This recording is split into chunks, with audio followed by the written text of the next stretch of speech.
policy frameworks. The legal and policy frameworks must come to bear that they will strengthen legislative frameworks. The legislative frameworks we're talking about, the paucity in those legislative frameworks where we're talking about weak legislations, they are not coming up to par with new GBV threats that are on ground, and they are not making allowances for them in their framework. So they need to be strengthened, and the policy needs to come. Then we have to revise outdated laws to reflect contemporary forms of violence. There are contemporary forms of violence. Even our students, even our girl child, our girl students, they face all manner of violence. And these are contemporary. The things that you cannot conceive, you will see it being conceived now, and somebody is acting it out.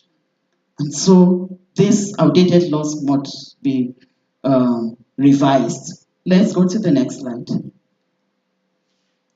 Mandatory reporting mechanisms. Everybody must be made to be responsible for reporting. Schools, hospitals, community centers. There must be structures in these places where reports can be made of every suspected GBV case.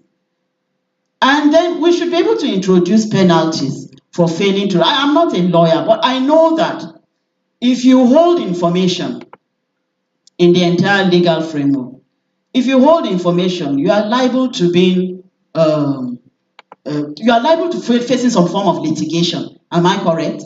So why can we not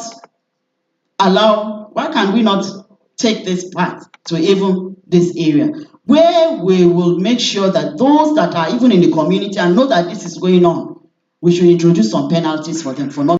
Specialized judicial training programs. Specialized judicial training programs.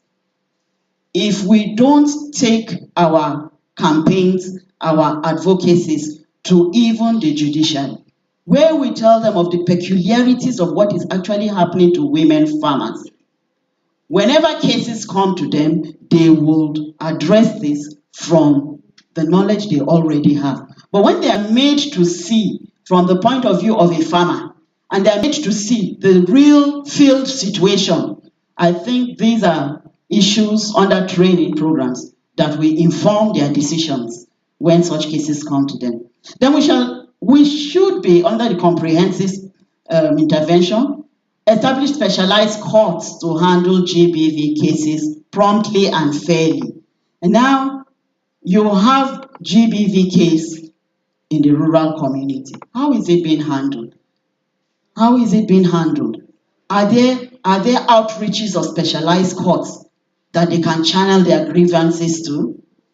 Some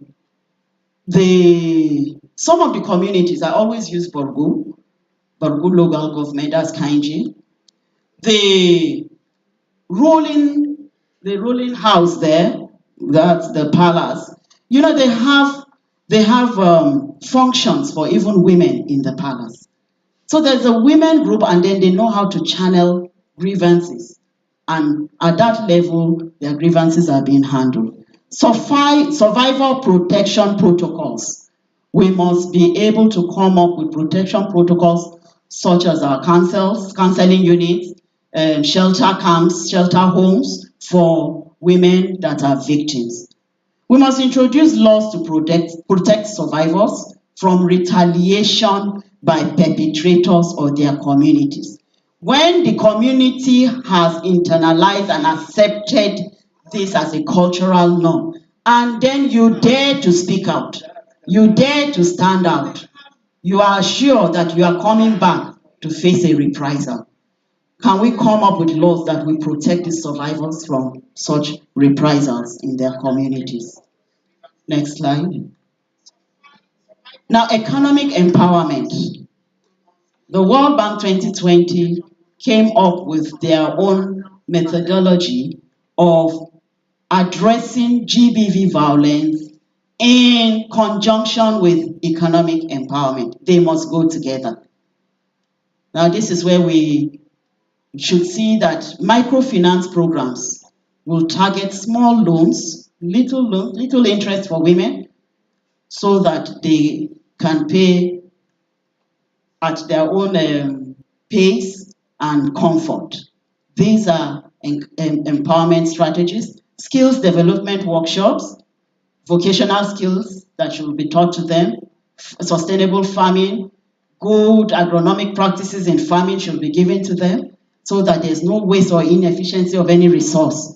And then digital literacy training. Whether we like it or not, the world is going digital, is going tech.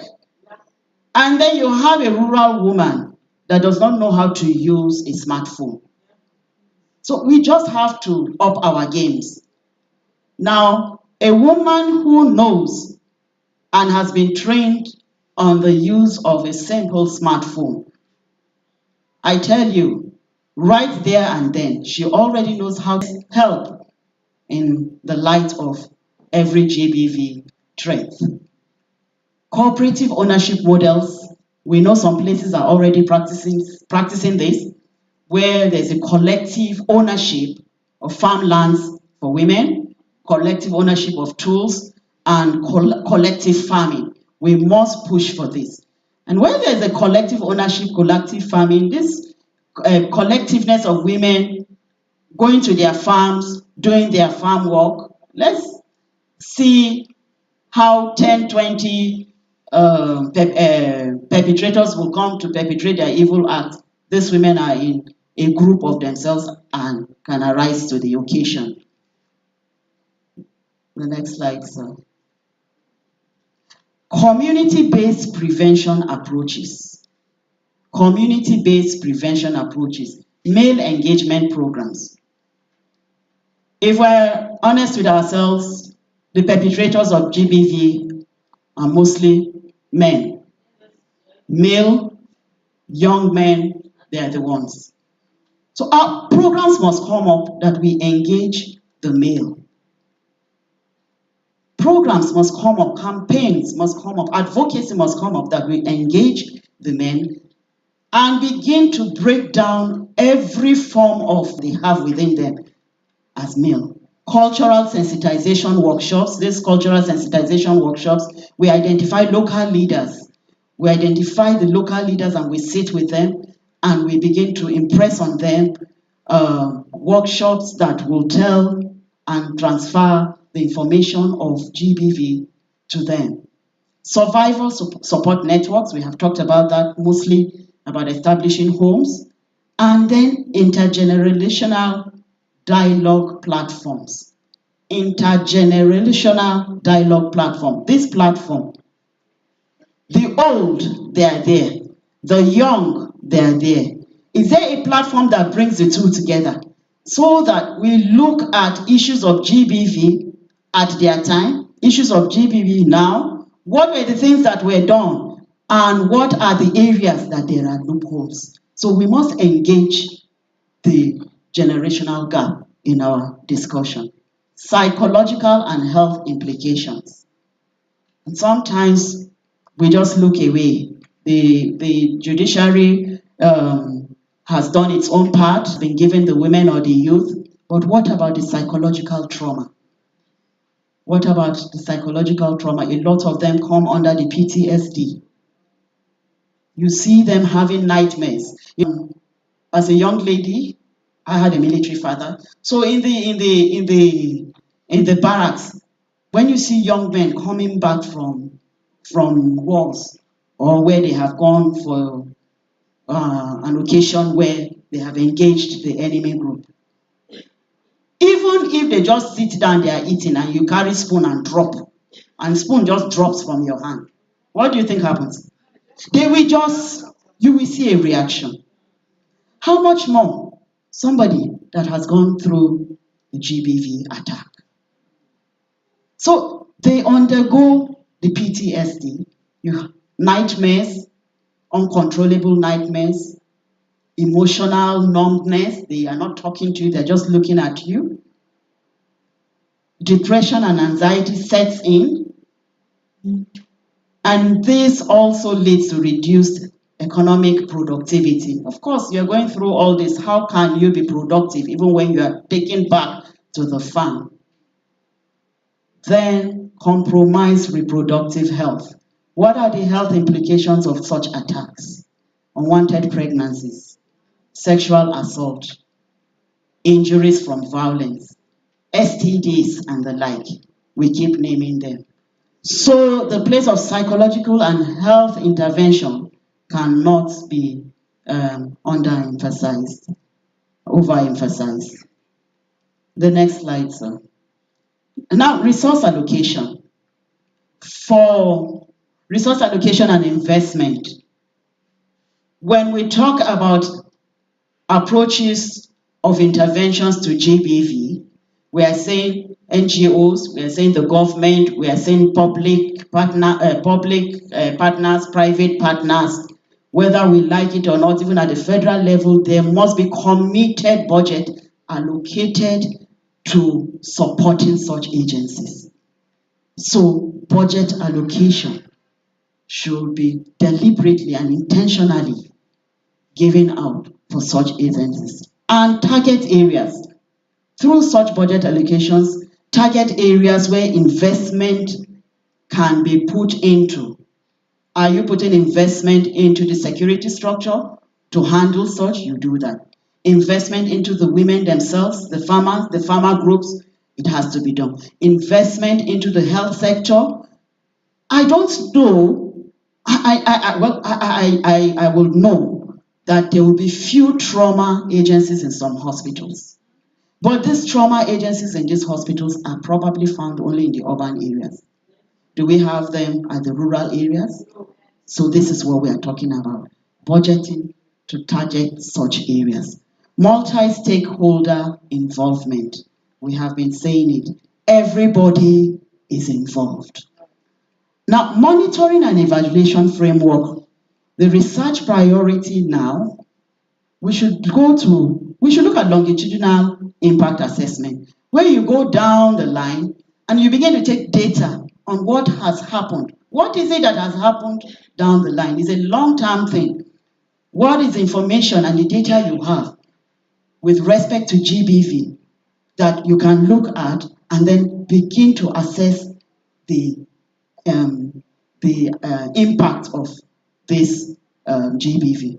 Intersectional violence. Intersectional violence employs all platforms and all factors that affect GBV. And such factors are from the religious, from the ethnic, from the cultural background. All these intersect with each other and play their roles in addressing interventions for GBV for women and youth.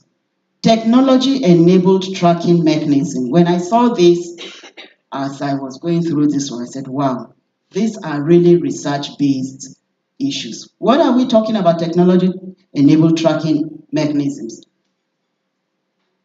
Can research, through funding, through budget, through the monitoring that they are carrying out, can research come out with targeted tracking devices? Now, if a tracking device is in place and that tracking device is such that a woman in Wushishi is undergoing GBV violence at that moment, and then an agency has been set up, through real time, the agency can capture what is happening in Wushishi and begin to seek the agencies that are supposed to handle it. I think you get what I'm trying to say. That for us to do this, we must go beyond the normal, okay, go and report to police, go and do this. By the time that technology-enabled tracking devices, if we can put tracking devices on our phone, they should not steal it. Tracking devices in our cars. Why can't we enable women to have tracking devices, even through their smartphones? Like, okay, this technology shows that if you are undergoing this kind of thing, there's going to be tracking devices, and there's going to be a monitoring room where in real time what is happening in Wushishi, if it is 2 p.m., it is happening in Wushishi. 2 p.m. in Abuja here, the agency is receiving a report. We must think out of the box and go further than that. Qualitative survival narrative documentation.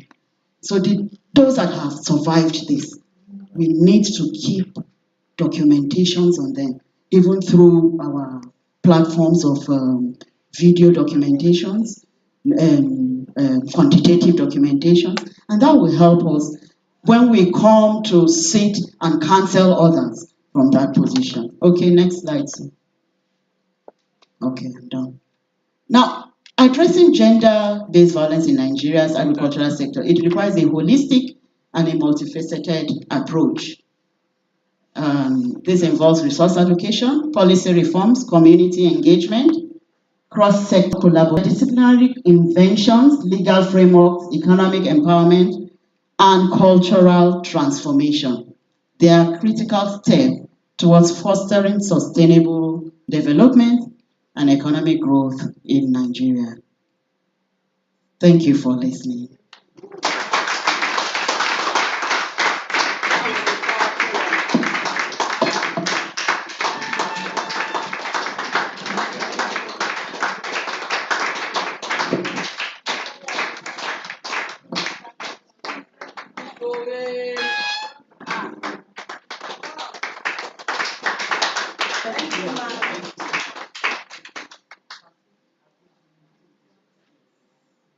Please, let's keep clapping for our mommy.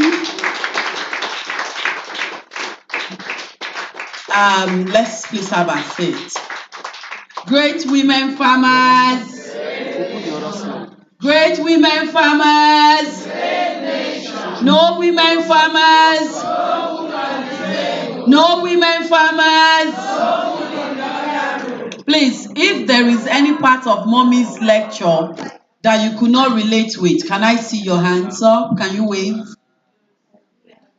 So we all can relate with all she has been telling us. Thank you so much, Prof. And to add to what Queen said, she's not the only person that you keep on her toes. You know, when we were planning, and I said, oh, Queen, I think we have to bring Prof. And I said to her, I said, oh God, this time around, I have to be on top of my game again. Because when she came in February for our convention, she was on time slot. When it was leads to the time finishing, done with her presentation. I think she told me, she said, Omolara, I'll come on Sunday and I'll leave on Monday. And her presentation got to me in time, went to print in time. She lives by example. So once again, Prof, I thank you on behalf of all of us at NWAPD and on behalf of Nigerian women at large. Now, since this is it that we can't move with this mic? No, there's a second mic. Maybe. So you can stay with her with the mic. Yeah, but because this is cameraman, do your job, because I can't stay in one place like this. So is this one I should go with? Okay. So she's giving us assignments. Look, I first keep my own copy. And for my if I'm not getting it right, please, Prof, let me know. Maybe they bring one mic to her. So we are to go in everything she's taught us.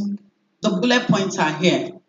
So you feel according to your state, what applies to your state. For example, in my state, the basic JBV that we have are the husbands in the rural area.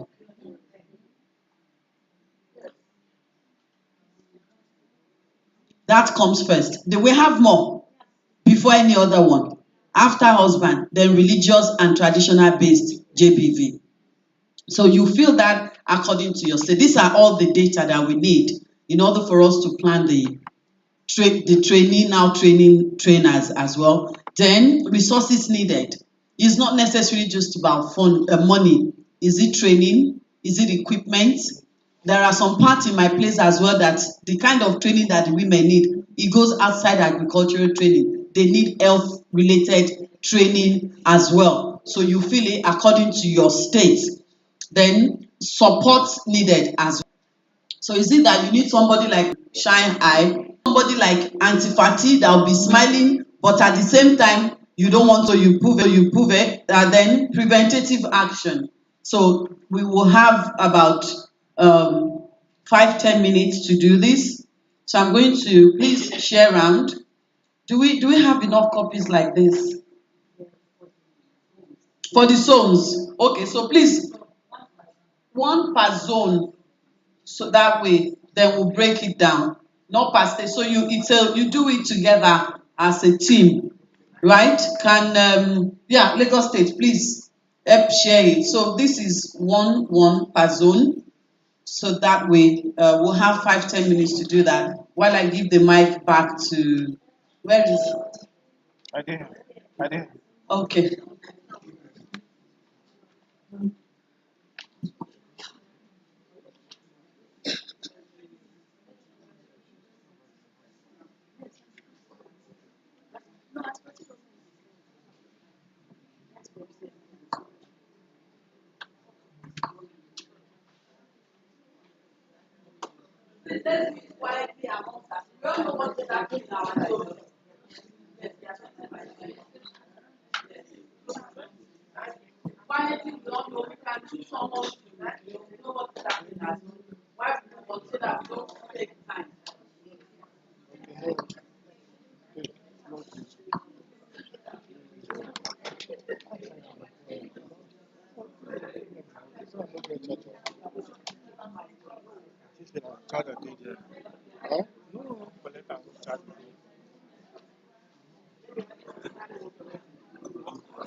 One house, please. These questions, one of us from each zone can actually. I'm sure that The microphone is there. maybe Madam, see microphone.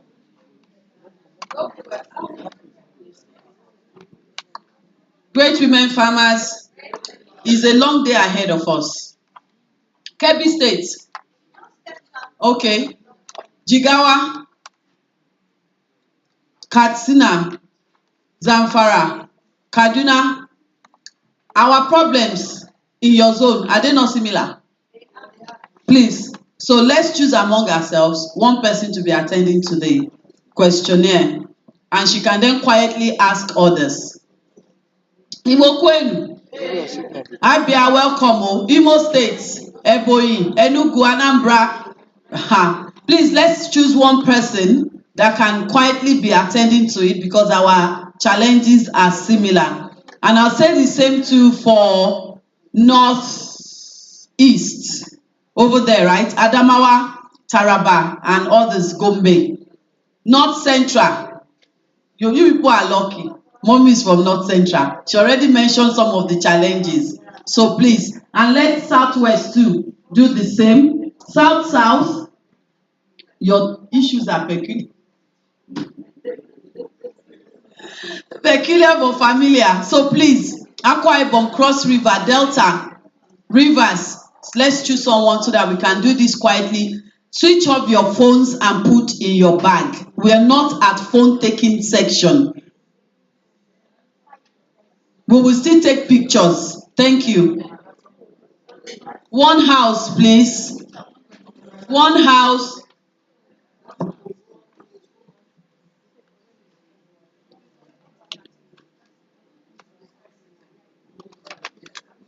Yes. All right, ladies and gentlemen, thank you for this time. Please, can we take our seats?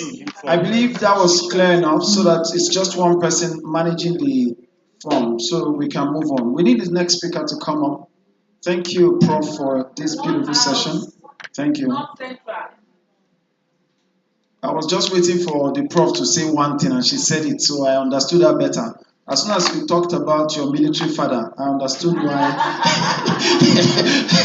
Because I heard that the military men, one of their daughters must collect the thing, the baton, and continue.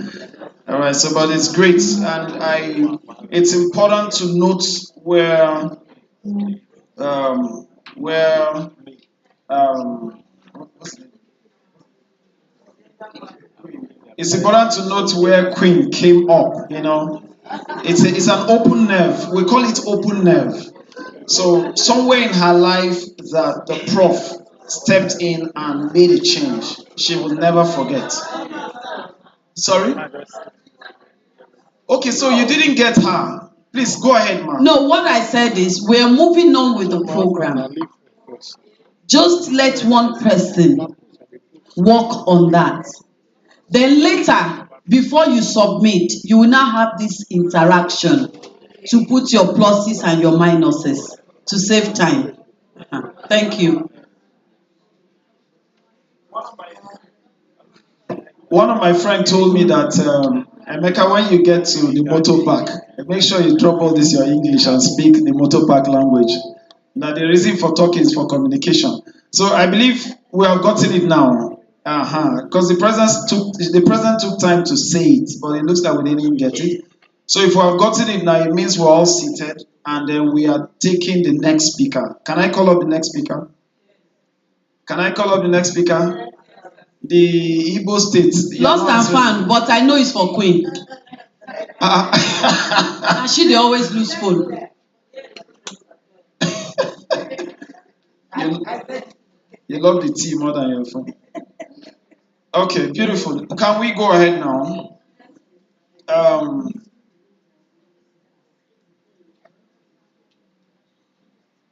Mrs. Fatih Kachala is our next speaker.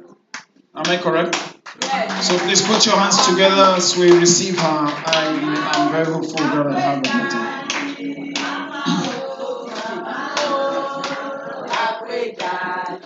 President, there's a microphone before you.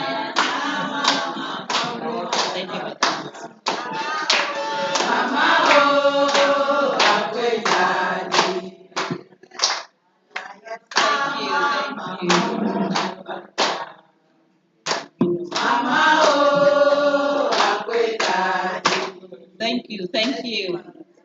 Thank you. Please be seated.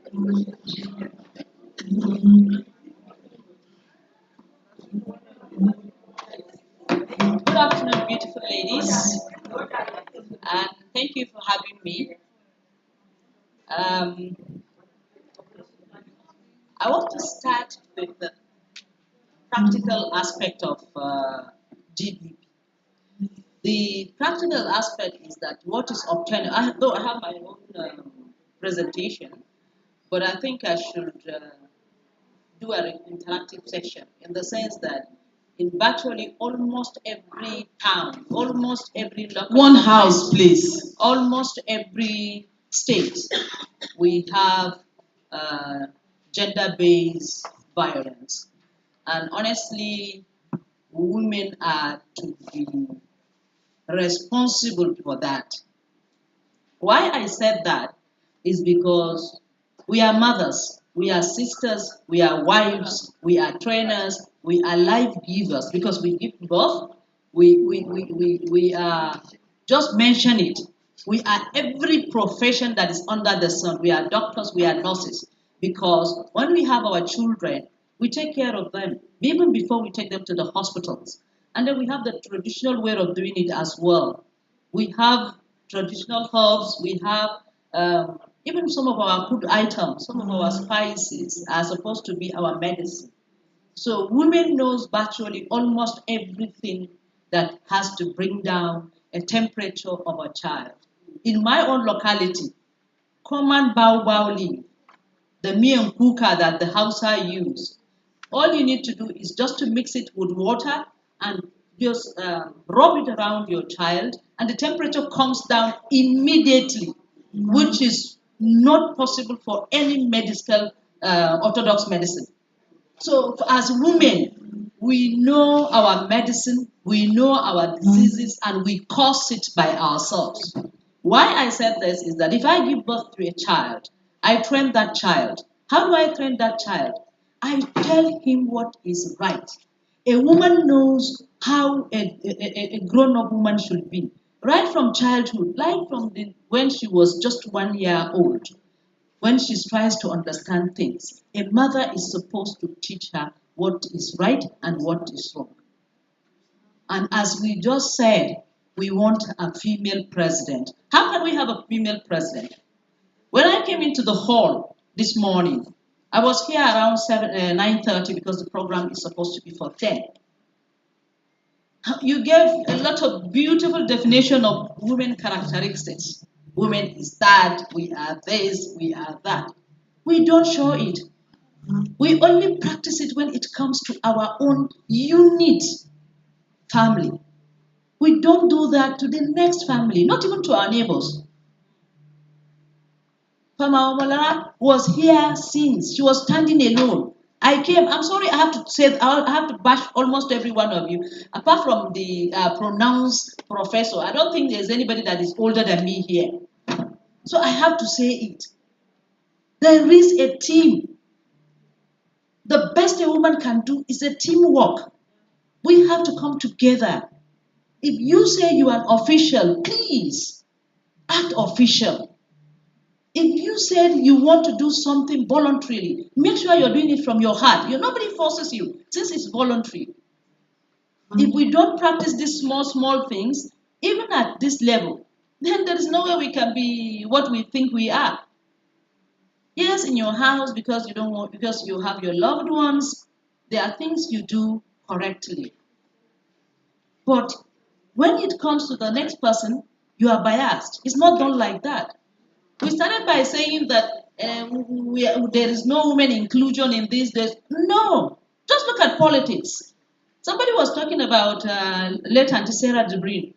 She came up, she has only one vote in the whole federation. Does it mean that she doesn't have a sister? She doesn't have a daughter? She doesn't have a cousin? Females, for that matter. If a man stands up and said he wants to do it, we can bring him down, whoever he is, because the population of women are overwhelming. We constitute about 75% of the Nigerian population, which is over 200 million. And then you now sit down and tell me they are only hand-picked House of Representative members to represent us? No, honey. We need to be deliberate in our actions. We are the one training our children, so let's train them to do the right thing. If our husband said no, and said no to our husband, I remember somebody was pressing his wife here. My wife is this, my wife is that. Treat me like your wife. Yes, ma'am. Look at me. Honey, look at me. Yes, treat me like your wife. Then I will now know that yes, you love your wife. The same thing with all of us. Let's treat every person like our own. Then things will work for us. That is one. When we were growing up, in the olden days, maybe because now the new generation don't know that or don't have that, we had things beautifully. The prof knows about it. At least those that made the small sprinkles of it must have made about it. A child, if it's in the mother's stomach, belongs to the mother. Immediately that child was given birth to. It belongs to the society. Yes. Everybody will correct him or her. We don't do that now. We put very big walls. We don't even know our neighbors. Then your child will now be in the house. You don't even know what your children are doing. And this thing is to me, this technology is not it for us. Because we've not reached the level. The level we need to reach to know that yes, we have arrived. And that level is when we now control our children, what they watch on television, what they see on our devices, and then when you allow other people to correct your child. I was made to understand in some schools, they don't correct children because the parents go there. It is this son, it is that daughter. Who is this and that? You are part of the society. So for that reason, women, we must have a deliberate action. We must put things in place by ourselves so that these children that we now say they create gender violence will now behave in such a way that they don't even know what a violence is all about. We create, instead of us to create positive, especially for the Muslims and some of the Southeast, I know that they are polygamous. Your husband child is your child, for God's sake. Do not create competition that is not healthy. Always create a healthy competition so that your children will grow up to be better leaders of this country. Let's look at it. Religiously, let me start with Islam. Islam has given a woman the right to own a land, but whatever land you own, it is one half of what your brother owns. That is the law. The law of inheritance says half of what a man gets, a woman gets, be it money, property, or anything that is dividable. Animals, farmlands, houses. So if you have a brother, your brother will have one, and you will have half of those, the total things. So I don't see where you will not say you will not protect your property. In the Bible, there's a story of, sorry, you should excuse my pronunciation of that. It is Numbers 27, verse 1 to 10. There's a story of a daughter of Zaliphat, yes. She's not supposed to own the land. In the Old Testament, even in Israel, no woman owns a land. But now we have come of age. We have come to a time where if you have the money, you can own the world. What man does, we can do it much better. But we have to collaborate with each other. You will see a woman being abused and you take your face up and you said, it has nothing to do with you. Honey, it has everything to do with you. Because maybe that is your locality where you have brothers and cousins that will protect you. You must leave for the next street, next locality. And you will be a victim. Unfortunately, it's the women that are instigating the traditional homes to have this issue of gender violence. Why did I say that? I have a farm in Rogwa. It's in Nasarawa State. Those that are from Nasarawa State, they call me Haja Rogwa. Maybe you heard of me. I have over 156 hectares of land. I bought those lands mostly from women. You know why? At that time, which is about 17 years ago, at that time, they were giving me 20,000 naira per hectare. Sorry, per plot. That's 200,000 naira per hectare. I paid 500 because if I'm buying from a woman, I buy it 500 because I know before she had that inheritance, that means she has a son and she has a late husband. Oh yes. So to encourage them, I did that, and to encourage them, I gave them the padama where they can do wheat and rice, free of charge. I have only one. God bless me with only one daughter. So I don't need wealth or land to do this. But what you do is when you become your brother's keeper, God keeps you. So, so please, let's be deliberate with our actions. You left your states. You left your states to come to this program. It's 1 day program. And you know that it's supposed to start 10 o'clock. I didn't see. 10 minutes after 10, I did not see 5 people here. It's sad. We are women. How do you train your children to be timekeepers? We want Nigeria to be better than now, better than this. A woman president that will be late for every function? How can Nigeria be better? No, on a serious note, let's talk to ourselves. We have a gender violence, but then let's know where the problem is. And the problem is us. If we did not act the right way, do the right things, honestly, we are not going to go any further. We are not going to go any far. Women, they said, we are the builders of the nation. But unfortunately, in Nigeria, we are the destroyers of the nation. Let me give you an example. I'm sorry I have to say it, and I have no regrets. Aisha Buhari was there. What did she do? As far as I'm concerned, she destroyed it. She did not build. And a lot of them. I picked her up because she's a daughter. You understand? If you have a husband, right now I'm sure some of your husbands, your cousins, your relations are lawmakers. What did you do? Did you have any deliberate action? Did you go to them to tell them that, look, this is what we require? And as a woman, we are always pulling ourselves down. How do you expect men to lift us up? If we don't do that to ourselves, nobody is going to do it. You have to love yourself before somebody loves you. And if in the rural areas there's no isolation, people move in two, threes. There is no way you can pass a street without seeing anybody, at least in the areas I know. So the gender violence going to the farm is not there because most of the farms are not in the bush. And even the ones that are in the bush, they are very closely related. In the sense that you are in this farm, somebody in the other farm, you can see him. So where is it coming? It's all an organized crime. It starts from our husbands, our children, our boys, our cousins, our destiny. And if a woman wants to stop this, we can stop it. Government are doing their own thing.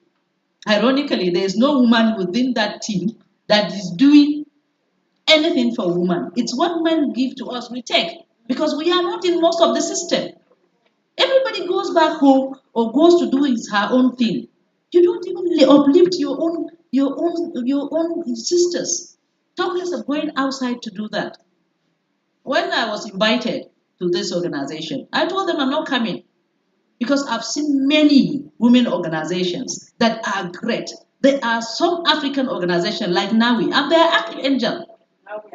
Yeah, but it's a worldwide thing, but domicile in Africa. I saw what women do to each other. Trivial things, something that you don't even supposed to look at. You now take it and become a problem. Of course, if you do that to each other, how do we do? How do we take care of each other? We have to be deliberate in our actions. We have to train our husbands, our children, our nephews, our kids to be responsible if we want to have a responsible society. Then the stigma coming with GB, GBD, no, GBV, the stigma coming with it, it's something that women have to please devise a means of coming over it. The only thing I know that came out really strong in Nigeria regarding that was Abike Dabari. She took, when she was in NTA, she took this thing upon herself and was reporting and fighting for this. After she was given a higher position, nobody stepped into her shoe. You mean we don't have any other woman that can do that? I thought it would be replicated in the States. What is the essence of having a woman commissioner if she cannot do that for a woman? What is the essence of having a woman head of department if she cannot do that for women? I'm so happy that Prof has pulled out our dear Queen out of her this thing. This is what we are expecting from every woman, be you big or small. Please, let's take home. Let's go and organize our local governments, our wards, and let them know that all the problems we are having are being created by us. One, either by not doing the right thing, by being negligible, by not looking at uplifting each other. Let's stop that violence, not be in the root. And the root is from our children. And then if you train your children to be good, I don't see them doing anything better. And that is what, even if it is, I spoke on security. I said the problem of security in Nigeria is women. Because it's our children that are doing it. It's our relations that are doing it. So anything that happens in any society, forget about Nigeria, anything that happens in any society, it is us, women, that allows it. Let me give you an example. Hillary Clinton came up. There was this trending listing as a president of the United States. Then she didn't win, right? Should I bring Mike to the hall? Should I? Do anyone wants to interrupt us? I might as well bring the mic. So Hillary Clinton run for presidency. She didn't win. Obama won. But when they were distant with Obama and Clinton, Obama told Clinton that Honestly, I didn't vote Hillary. I voted for him. Yeah. So, and it's true. Women don't take care of women. So why will men take care of us? Why? They won't. Because we don't even love each other. Must a woman always pull down a woman? My own topic is plenty, not only this GBB. My own is to plenty, and this plenty is just on women. Exactly. So please, let's right now turn to your next person and said, "I'm so sorry, sister. From today on, I will be your keeper." Please don't. Southwest. All of you, and say it from the Southwest, you're heart. not doing it because we were busy talking. You didn't understand what she said. She said, turn to your sister, apologize. That I will do better. And let's say it from the heart. So that when we leave this place, we go and tell other people that look, our problems are our own. We created it. I prefer to be a president's wife than a president. You know why? Because I can pull him and the whole country down if I want. So why are we talking about woman president? How many women president? In Africa, we had women president. In Asia, they had. So, and what did they do? They didn't do well. You know why? Because the men will not allow them to do better than them. So your best bet is to be a strong woman that wants to build this country and uplift your fellow women and be the wife of the president or the senate president or this. If you notice, what Remy is doing, Bola is not doing. Oh yes, she has a deliberate plan. He doesn't. And even if he has, his political opponents will pull him down. She doesn't have a political opponent, so she's doing what is supposed to be done. So please, women, let's do it for ourselves, for the future of this country, because the futures of Nigeria lies in our hands. And then, to have a clean society, we must have clean-hearted women who want to impact knowledge and train good children. Thank you very much for having me.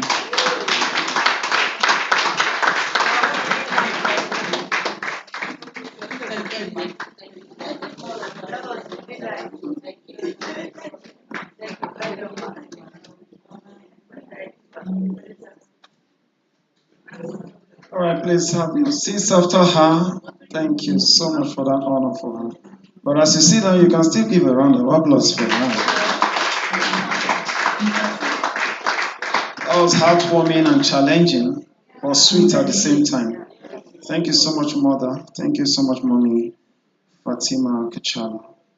All right, so moving on, let's have our president come up for a deliberate talk. Your hands together for Farmer Omolara. Great women farmers. Are we learning? Um,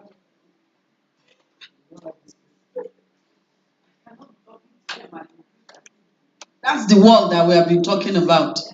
We don't do that. We talk to ourselves. Ojulorowa. Great women farmers. I want to just pick on what both our speakers has been talking about today before we go to before we give room for our sponsors. Let's give a big round of applause to FCMB Bank.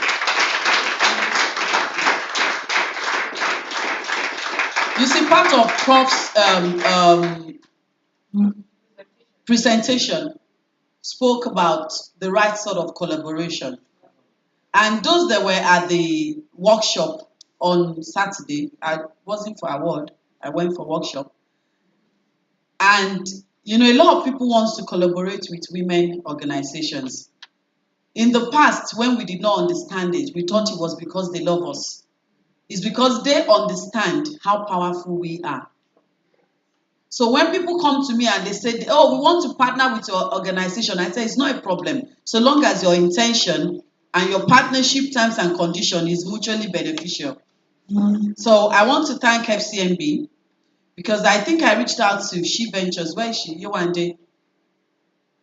We signed an MOU less than a month ago, if I'm not mistaken, sir. Thereabout. And if you know the banking sector, I'll come back to my comment on Auntie's lecture. I just want to do this now. If you're familiar with the banking sector in Nigeria, once it is the half of the year, in short, some of them, the first quarter, they will tell you that their budget for the year is already fixed, as if they are God. I'm not saying planning is not okay, but part of planning, you're supposed to leave what you call miscellaneous, right? But they will not come and say, no, their budget is tight, their budget is fixed and all of that. But FCMB came through for us for this event. I believe they're coming through for the youth event in a week as well. And I reached out through Mr. Greg. Please, let's give him a big round of applause. I have been on this man's neck. In short, I'm sure his wife must be enjoying because he's a very patient man. Mr. Greg, you don't like women. Your wife is a woman. Oh. And you say, Madam, calm down. I'm doing your job. You know how banking is. And they came through for us. Not as much as we would have wanted, but for a short period of time, we concluded the partnership thing about a month ago, even less than, and we're here today. So we appreciate you, FCMB. One day that is the chief. She's I think she will say what her position is at She Venture. She'll be coming on board to tell us about the packages that they have for women in agri, which is quite inviting. And if more banks can also come on board, it would be good. I personally, in the past, have benefited from that money you people give without interest. I don't know the name of that package. I liked that. They do it once every year, but you have to have banked with them for like 6 months or something. These are all the opportunities that we are bringing on board. But I'll leave that part for them to talk about it. Also, let's give a big round of applause to Norcom LLC, our partners in the US and on the Isle of Man. The attendance here today is what they're tailoring their support and sponsorship for the next year, the first half of next year on, and also the programs and the farming activities that they're going to be funding. So I'm sure they're watching us online. We also appreciate them. And we want to thank the gentlemen of the press, if they are still here. We always call them and they respond. So please, when FCMB come on board, let us all listen. And why we need to listen is so that we can get affordable and accessible funding and support for our women. That's basically why they're here. And I know for a fact that we would all understand when they're done talking to us. But before I let who's coming first now, I think one day is not here, Mr. Greg come on to speak. Do we know why we are here today? Why we're able to make this event today? Can anybody tell me?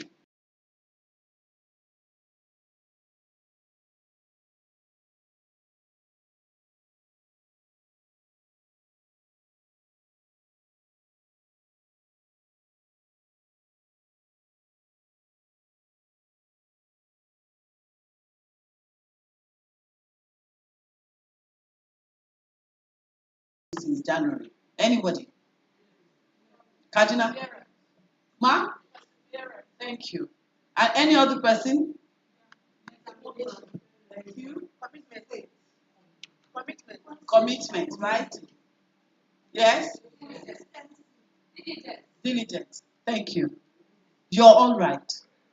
You are all very correct, especially in terms of commitment, perseverance, right? And consistency. Every single person that has started with us from the convention that is still here today, you're here because of your commitment, your perseverance, your determination. You're here because on the national end, we have been transparent. We have been overlooking a lot of things. But above all of this, NWABD is standing today because every single one of you that has been committed, that's been having this perseverance, because at the bottom of it all, we love ourselves.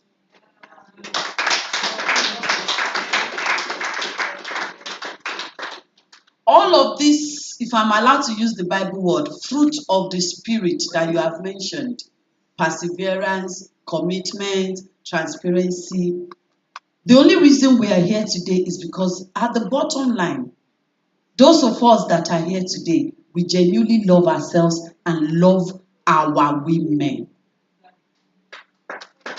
And that's why you see that in every zone, we've had those ones that fell along the roadside.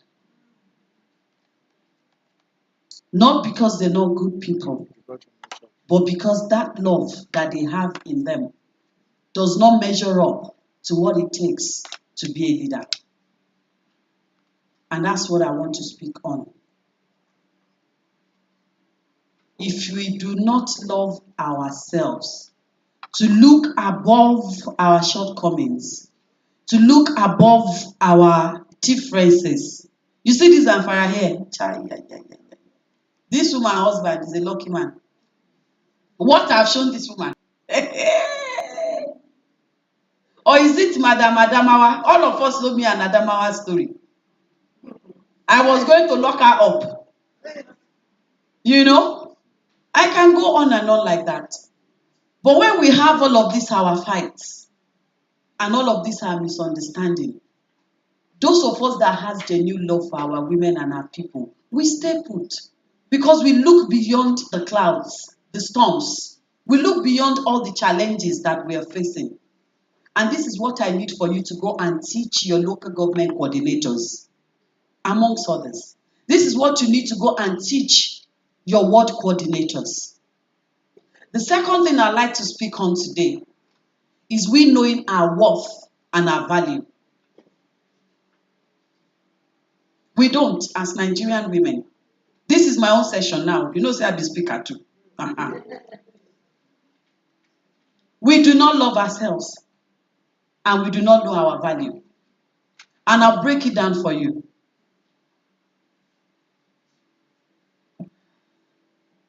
I don't know, not very well like that. Ijumu local government in Kogi, we are having meeting. Because we don't know our value, we don't know the power in our togetherness. I cannot go, may them send me transport.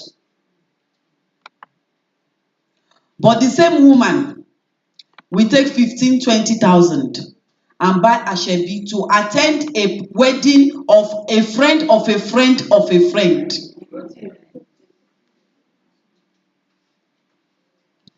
But if she and like minds had attended meeting, the Bible says iron sharpened iron. One will chase 1,000, two will chase 10,000. And they come and they gather together and they discuss issues that are affecting them. While they are discussing issues, things will be opening up to them. It's called brainstorming for us where they do corporate business. While they are brainstorming, they will see their challenges, look for solutions, and they are lifting their local government. But no, that is not our priority because we don't understand the value we carry. You will now see them after the bar shall be finished because I know I don't abuse me. I say I know they go one day. Yes, I'm too busy. Person wey don't die, don't go. They will still now go and buy bag of salt. The one they will remove one to share. They will buy say they will buy misplaced priorities. But your state coordinator, zonal coordinator, and national coordinator had gone to talk to FCMB. Say, okay, come and train my people now. Then you still say our women, we dey give transport.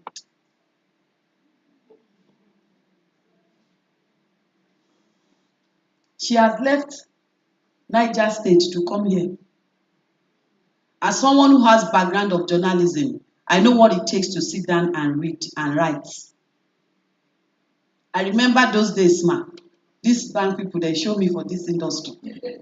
I will write proposal 2-3 nights at the work. to take proposal to make I no call their name because we go still go to them for sponsorship. If we buy so any tree, we plant so I put the figure, I will write. So I know what it is to take your brain and put it down into writing. Though on top of it, when I reach the just come and learn more. Come and add value to yourself. Come and add value to your people. And then you say you can't come, you dey look for transport. So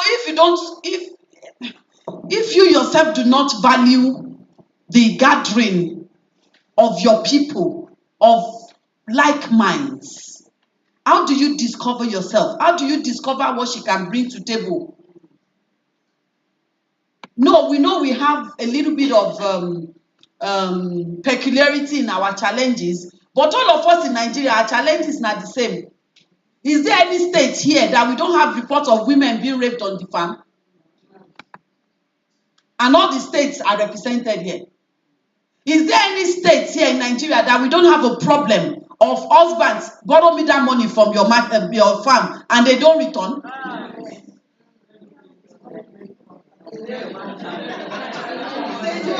Is there any state where all of the loans that the women are not able to pay, it has to do with their son or their husband? And then we call you to come to the gathering of people where they follow suffer the same way, so that we can put heads together and find solution. You have other priority. That is a characteristics of somebody that does not understand their own worth. If you understand the power that is in our togetherness and in our numbers, you will be the ones asking me that when next are we gathering? Imo State, you remember when we were going to start convention, when we enter Transcorp, Southeast, when we enter Transcorp and we sit in our numbers, the men get uncomfortable. They'll come and ask, is everything okay? Then the other one, they will come, they'll say, are we safe? When you see us walking in, they give way. Because they understand our strength, our value, and our worth more than we do. If we have unity for 6 months in Nigeria, what is presidency? I don't vex before for my state. I tell them, say, I'll mobilize my women to block secretariat. But they don't fit bet the people in government at the time. Because they understand what that means. Take this to your local government. NWABD is not AFAN. That's it. There is none of you here that can feed yourselves and pay your children's school fees. You see, Adamawa and Yobe, they will give me 50,000 before they leave here today. There is none of us at the leadership level in NWABD that is hungry. So it's not business as usual. And we're entering into a year of manifestation. Amen. It's sealed by His grace. But for manifestation to happen, you all have your roles to play. And you can't play these roles without you being in the same level with your local government coordinators, like I said in my speech, and your ward coordinators. That's why you see politicians, when election comes, they go back to where? The grassroots. If I give you 1 billion naira today, say go and supply soya, I say it all the time, can you do it alone? You can't do it without your women in the grassroots. I'm not even bothered about the men. Because they can't farm alone without the women. I keep saying it, on my farm, when we hire labor, if there are 50 people working today like this, out of that 50, 40 are women. Some will even carry baby until I warn my farm manager. The day I see a woman backing a child on my farm, that day I will lock you up first. as much as I understand that she may need the money to feed her child and what have you, whatever we have in the pocket as what's that money they keep aside, give to her, let her go. We can't do it alone. Everything you have learned here today, and you still learn, please, I am begging you. Nocom LLC is going to follow up. FCMB, they're going to follow up on the follow-up training to the local government level and the ward level. Wow. Because there is nothing we are actually teaching here. This is like preaching to the choir for the people that are in this room. But for due process and policies, we still have to do it. And that's why I said that any state coordinator that can't come must send a representative that can take the same training back to the grassroots. The third I'd like to talk about, first is love, second is knowing our worth and our value. The third that I would like to talk about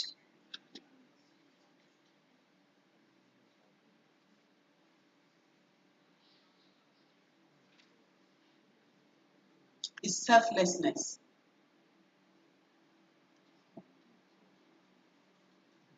I have 2 girls in my house since yesterday that has been cooking.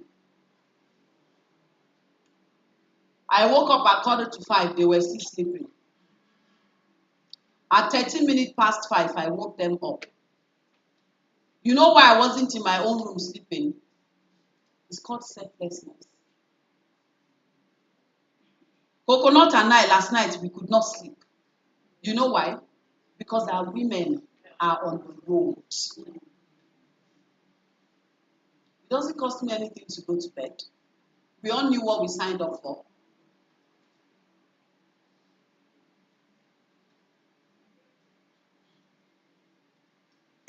Whatever support that is coming from FCMB is still coming. But we're here.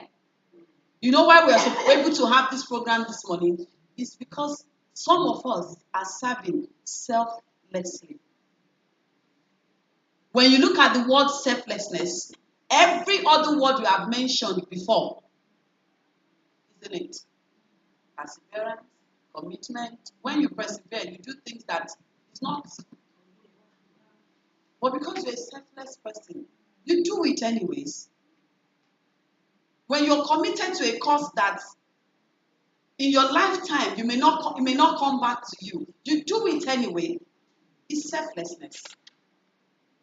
When you use your own time, like I've been doing, after somebody had helped you to get input, still use your own fuel to help them carry it to the park so it can get to the state. It's selflessness. These 3, aside what both of our speakers have spoken about, please take it back to our women. Take it back to them in Hausa. Take it back to them in Fulani.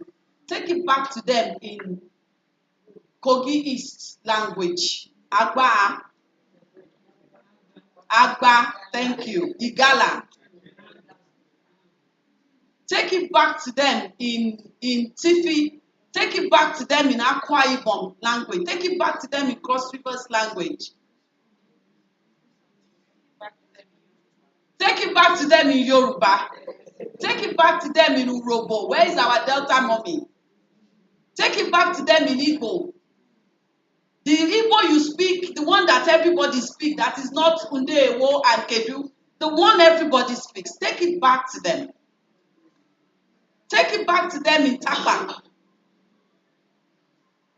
Because if this message does not go down the line, then your journey of 9 hours, your journey of, you are supposed to switch off that phone.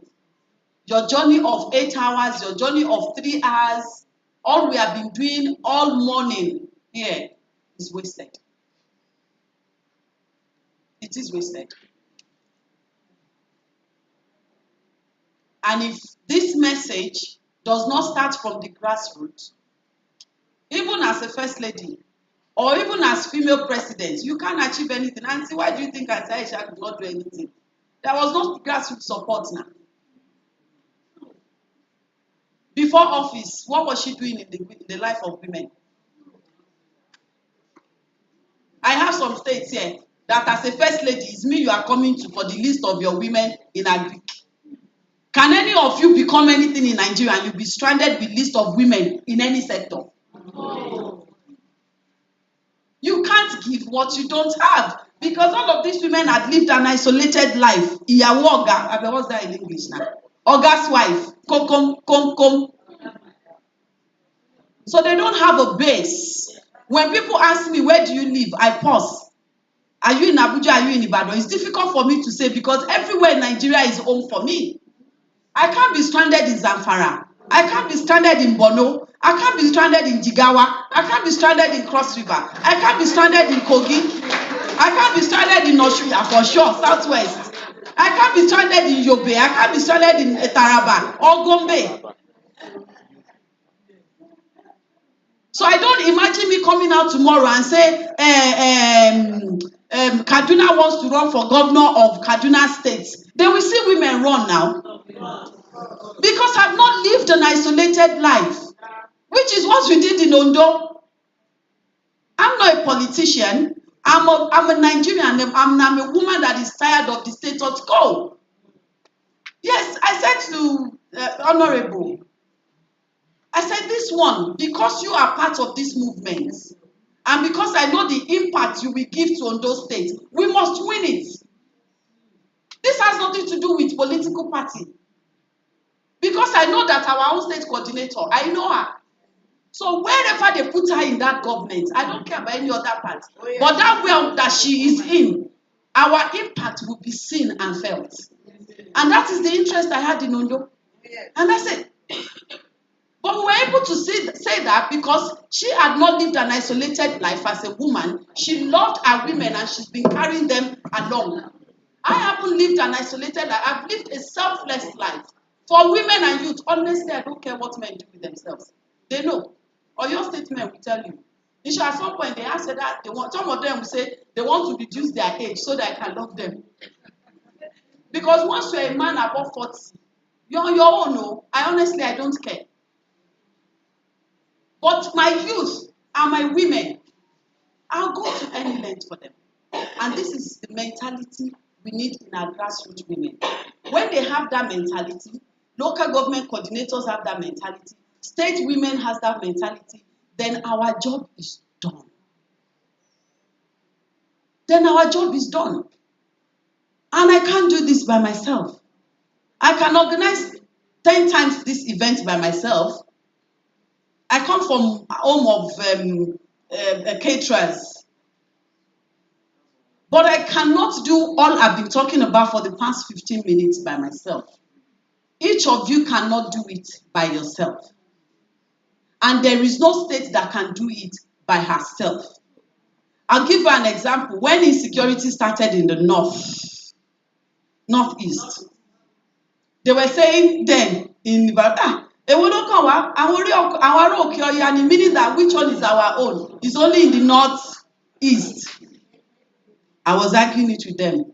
Long story short, it did not only get to south alone, it entered southwest. Then they now said, it's not our business, it is in Ondo, like the way they were coming.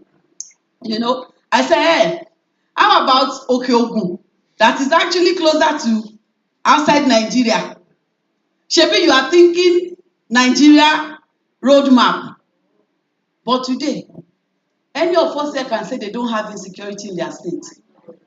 That is the same way we cannot do this by ourselves. As individually, we need that top to bottom in our state. Each state needs the other state, and each zone needs the other zone. The way our former governor was talking about rumors, though, I didn't hear him say it, that I was going to close Niger, so grains doesn't go outside Niger. It's the same way it too cannot survive if some other states too closes their own food chain. Yeah. So that's why it is called a value chain. It is one for all and all for one. And that's why you see that at the national level, we try, nobody is perfect, as much as possible to make sure that there is no favorism. There is either your religion, me kukuma be all religious, as you see me here. Yeah. Fairness. So please, aside professor have given us all homework. She give me, when you people submit now, me too, I will now do my own in a spreadsheet, send to FCMB, send to NOCOM LLC and all our other partners, as you have the academic aspect of it. Auntie, what state are you representing? I asked the question. What state are you representing? What state are you representing? I can't hear you. Can you? What state? What? FCT. No, I have FCT coordinator. Please, can you take your seat and sit up there? This table is for our state coordinators. Thank you. And so all of them cannot write.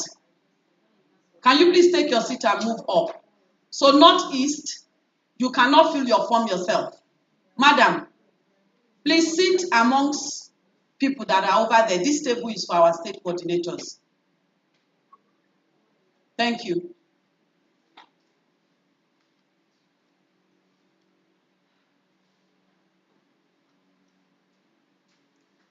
These are the things you take to the grassroots. We're having this conversation. She's busy taking selfie. You can't blame her. These are the work that we need to do, that we have to do.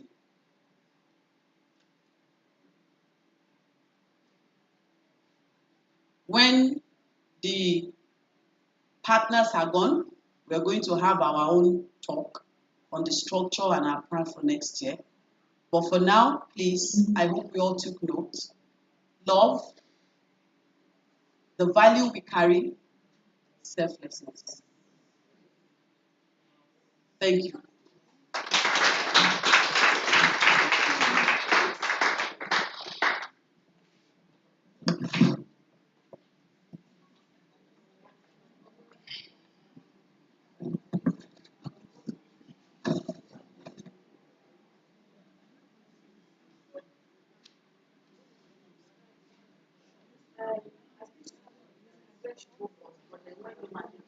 Okay.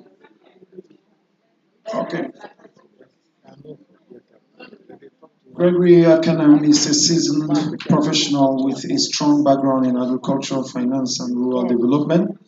As a team lead for agri channels and liability at First City Monument Bank Limited FCMB, he oversees the design and implementation of innovative financial products tailored to meet the needs of smallholder farmers.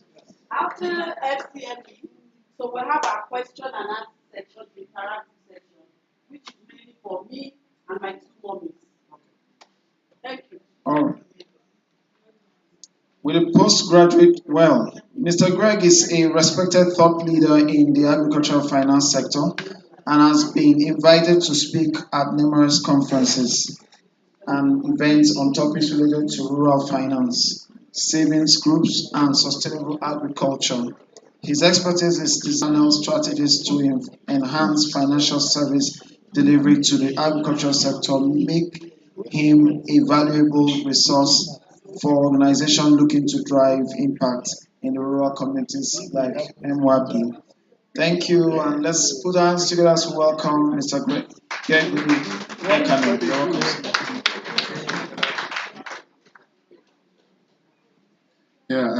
Thank you very much.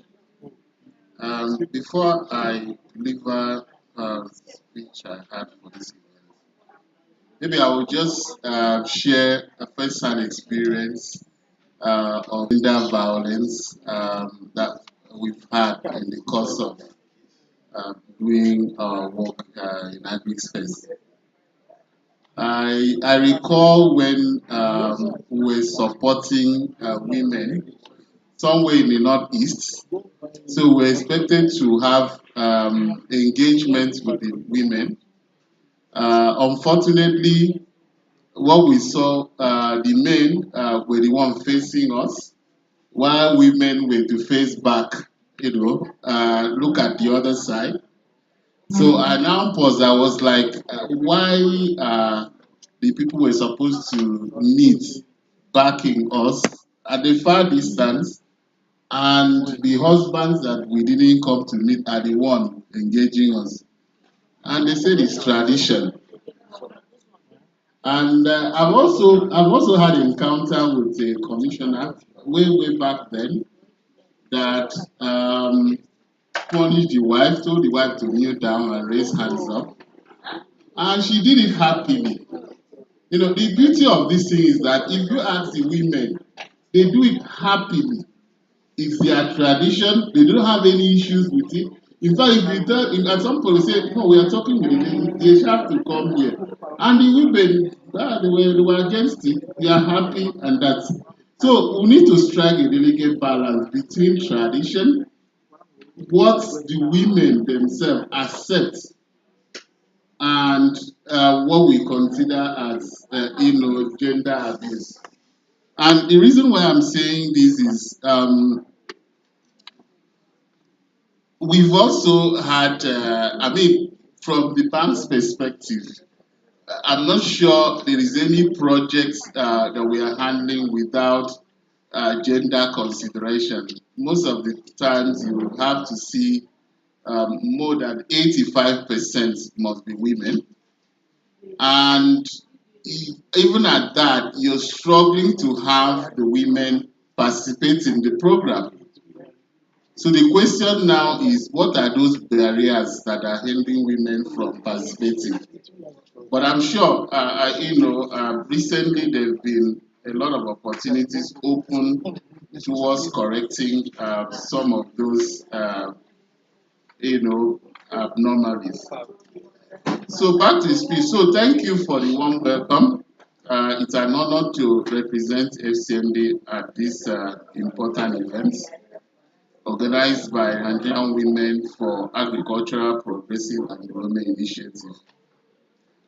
Today we gathered not only to address the pressing issue of gender-based violence, but also to explore how we can empower women in agriculture through financial inclusion. Uh, the challenges faced by women in our agricultural sectors are profound: gender-based violence, economic exploitation, and social discrimination significantly hinder their growth and participation. Yet, we know that empowering women financially can help break this cycle and create a more equitable and productive agricultural landscape. At FCMB, we are committed to being part of the solution. We recognize that access to finance is a crucial component of empowerment. To this end, we've developed a range of financial inclusion products designed specifically to support women and vulnerable groups in rural communities.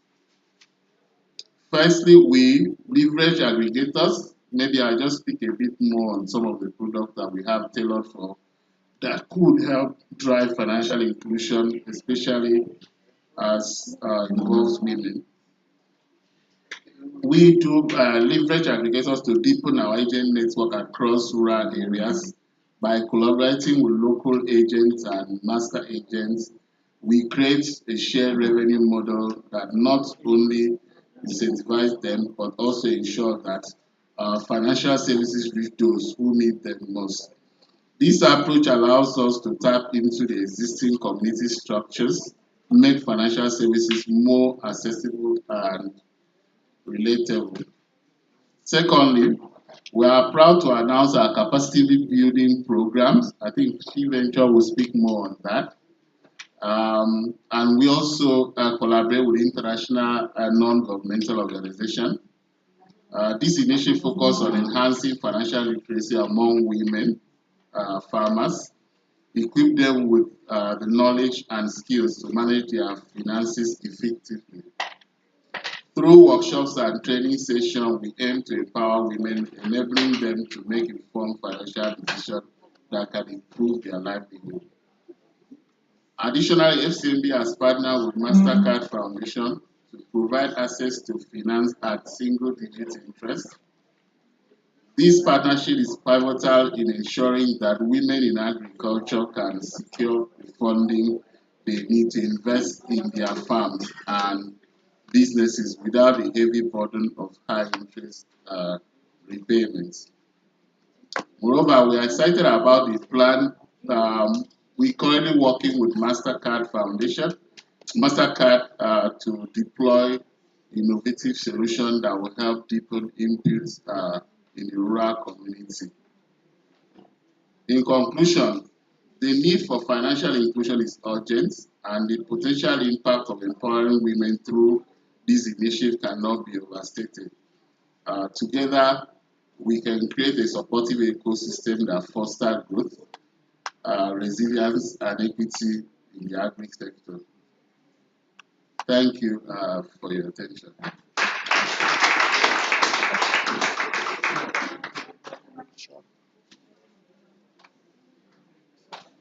Thank you, Mr. Kanem, for that brief one. I believe at this juncture we'll have our questions and answers ready. Oh, let's do Shiventure first. Okay, I've been hearing Shiventure almost all my life.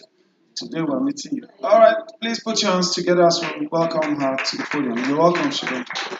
Change.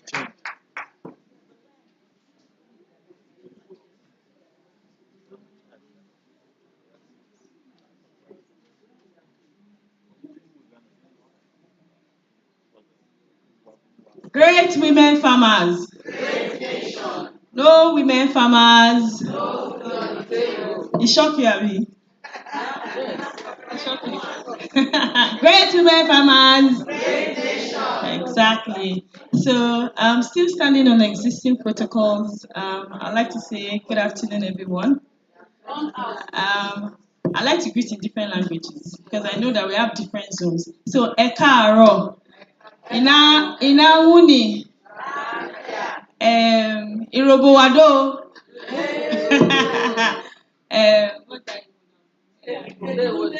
ndewo,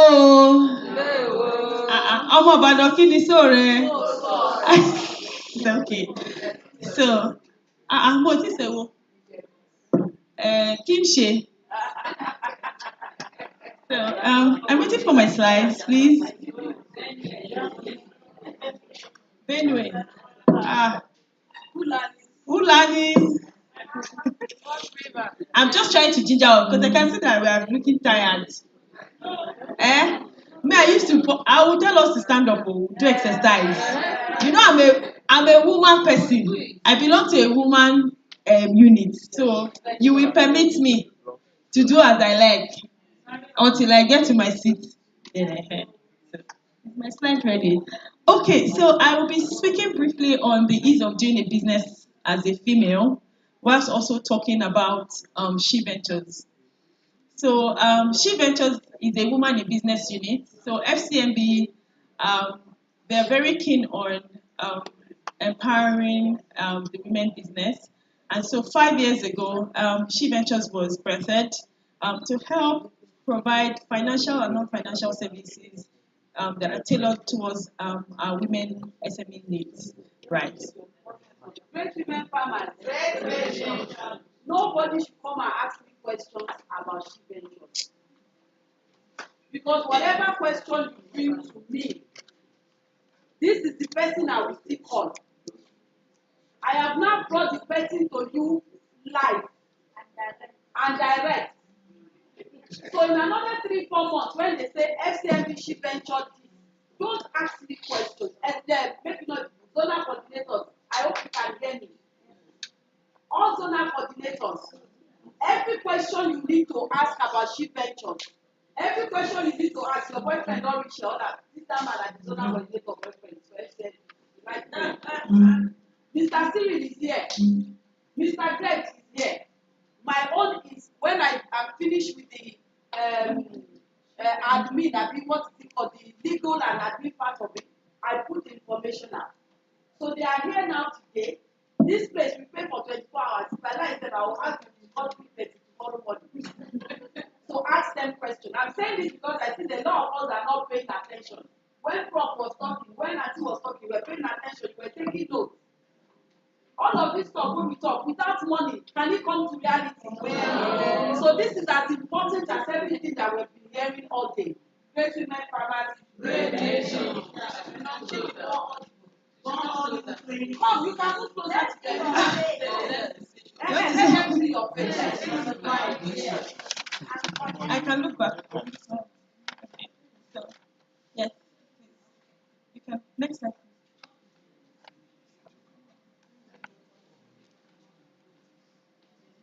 Okay, so Achieve Ventures, we are based on 4 pillars. Um,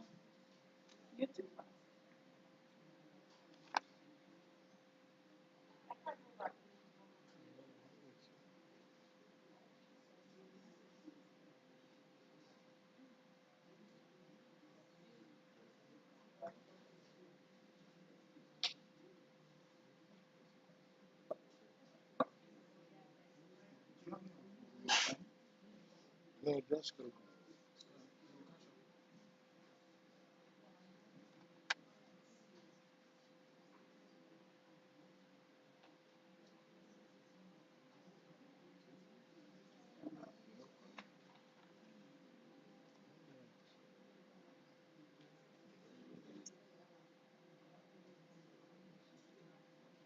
okay, so I'll briefly talk about the challenges that women face in accessing credit.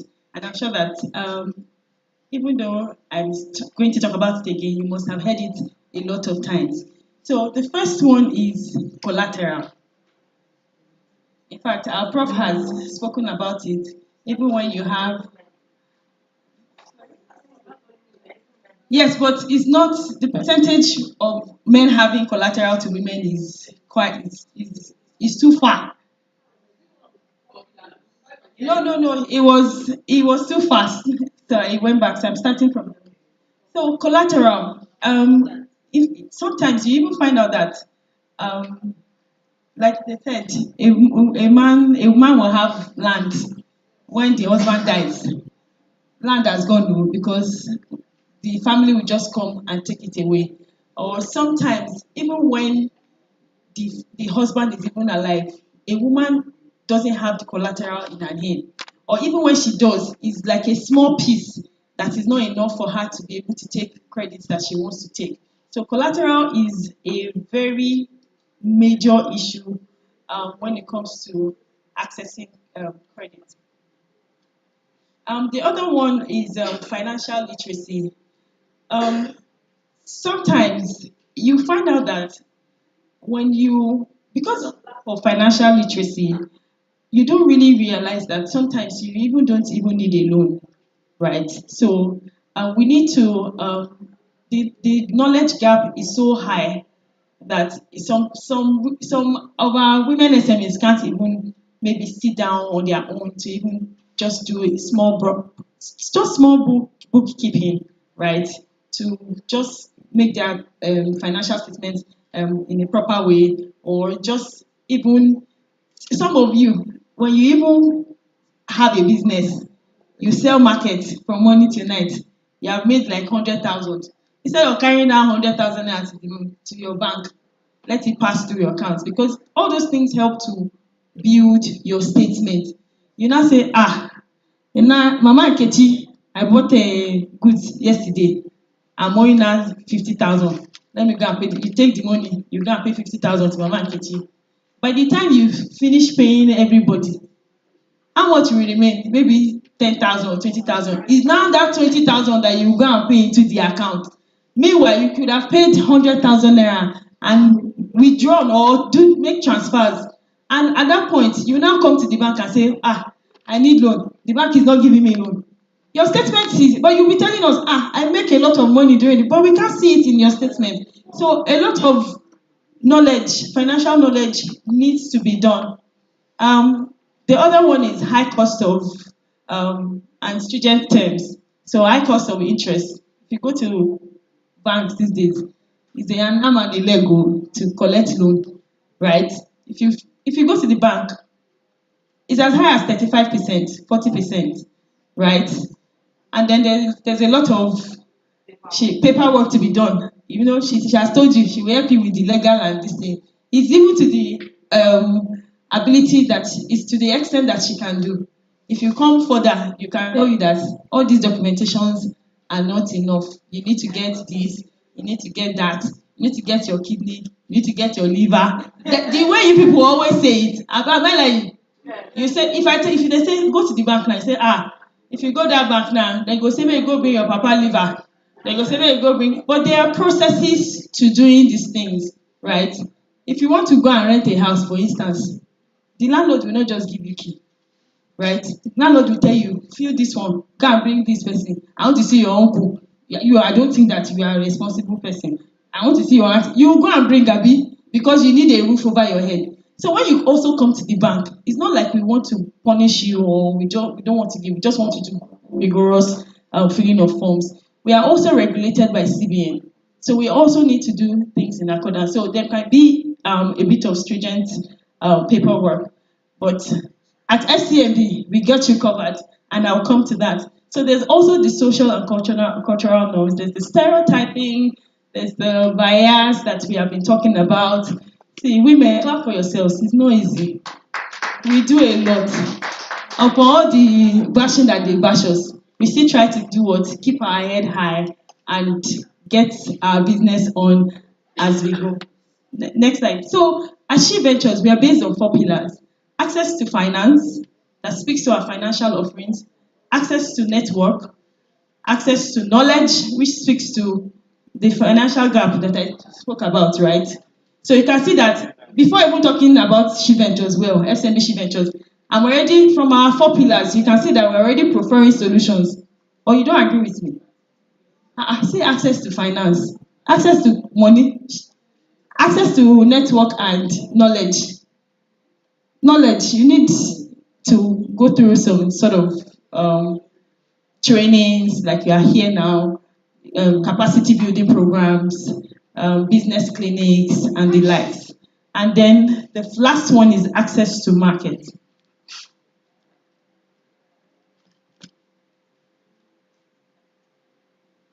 So credit options that are available through FCMB She Ventures. I had spoken to access to finance, and I had talked about um, increased interest rates. So one thing that as a bank, as FCMB, the first bank ever, right, to do that was to give free interest loan. Yes, like I mentioned, it will give you money, go and use this money with no interest, so you will not pay anything higher on it. Use it for a particular period and return the money. Why was zero interest loan bettered? We realized that we are talking about loan now. If I tell a woman to come and collect loan, you go, yeah, I no like loan, I know they collect loan. Am I making sense? Yes. Women generally are risk in loan advice. We don't like to take loan, even though you know that you need it. You will be shying away from the loan. So we came up with zero interest loan. Let's give you this money, right? Put it in your business. When you see how your business grow, it will encourage you to take in interest-bearing loans in the future.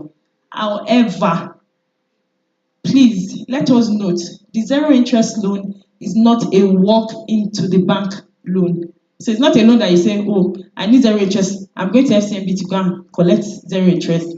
We do it twice a year. First half of the year and second half of the year. So for the first half of the year, is not sector specific. Any sector can apply.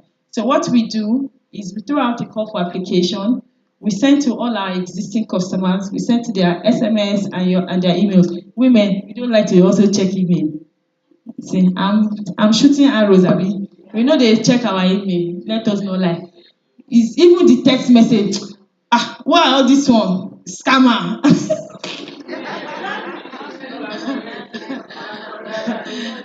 But when FCMB will send you a message, it will come from FCMB, and that's why we send it directly from the bank.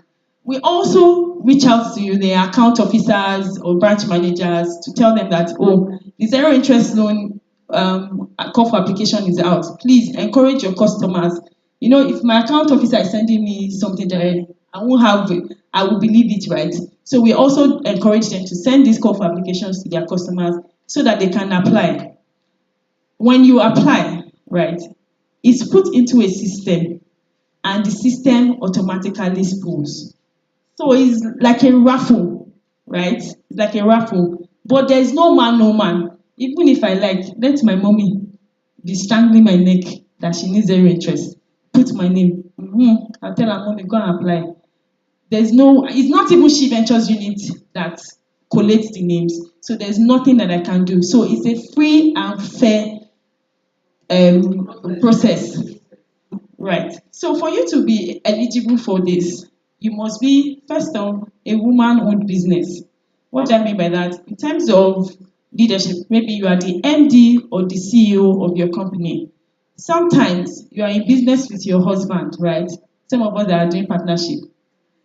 If it's a male and a female owned or managed business, if the woman owns at least 51% share in the business, it can also be classified as a She Ventures account, or she's the MD, or if it's like a limited liability company where you have board of directors. If 20% of the board are women, you can also benefit from the offerings of She Ventures. You must have, of course, open an account, and you must have run the account for 6 months, right?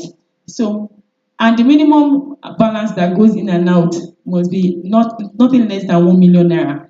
You remember when I started, I said you will carry your money, go and be give Mama Nkechi, you pay all the money. Meanwhile, you should have made the money pass through your account. So all these things are what you should consider if you really want to benefit from the zero interest loan.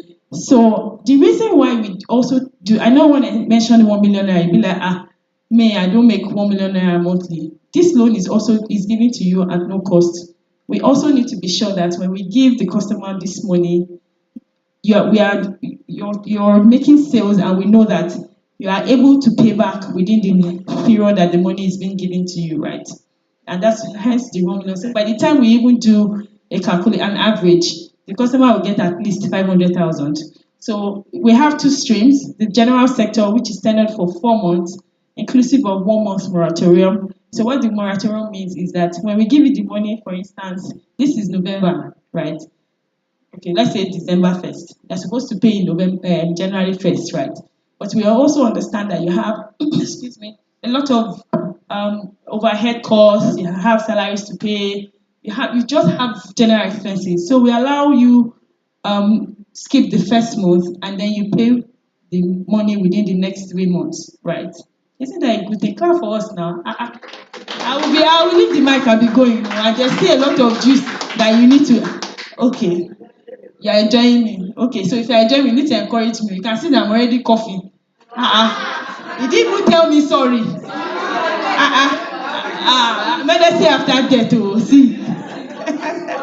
Thank you. Okay, so the second variant, which is sector specific. In fact, I wish this program had happened earlier. The last one we had was sector specific, and that's the one we did second half of the year. We had women in export and agri only to apply for it. And that one, the tenure is 6 months, and the amount you can get is between 5 million naira and 10 million. So it's higher than the first. So I said the first half is 500,000 to 5 million. 4 months tenure. But for the sector specific, the amount is higher, and the tenure is also higher. No interest. See, there are people that have won this money, this zero interest, consecutively twice. I know of a customer that, in fact, she was at the verge of giving up her business. She needed loan, but collateral. And then someone told her, go to the bank. As usual, I know they go bank go keep person. Meanwhile, still they try manage my business. How I go pay interest? Said no, you can apply for a zero interest loan.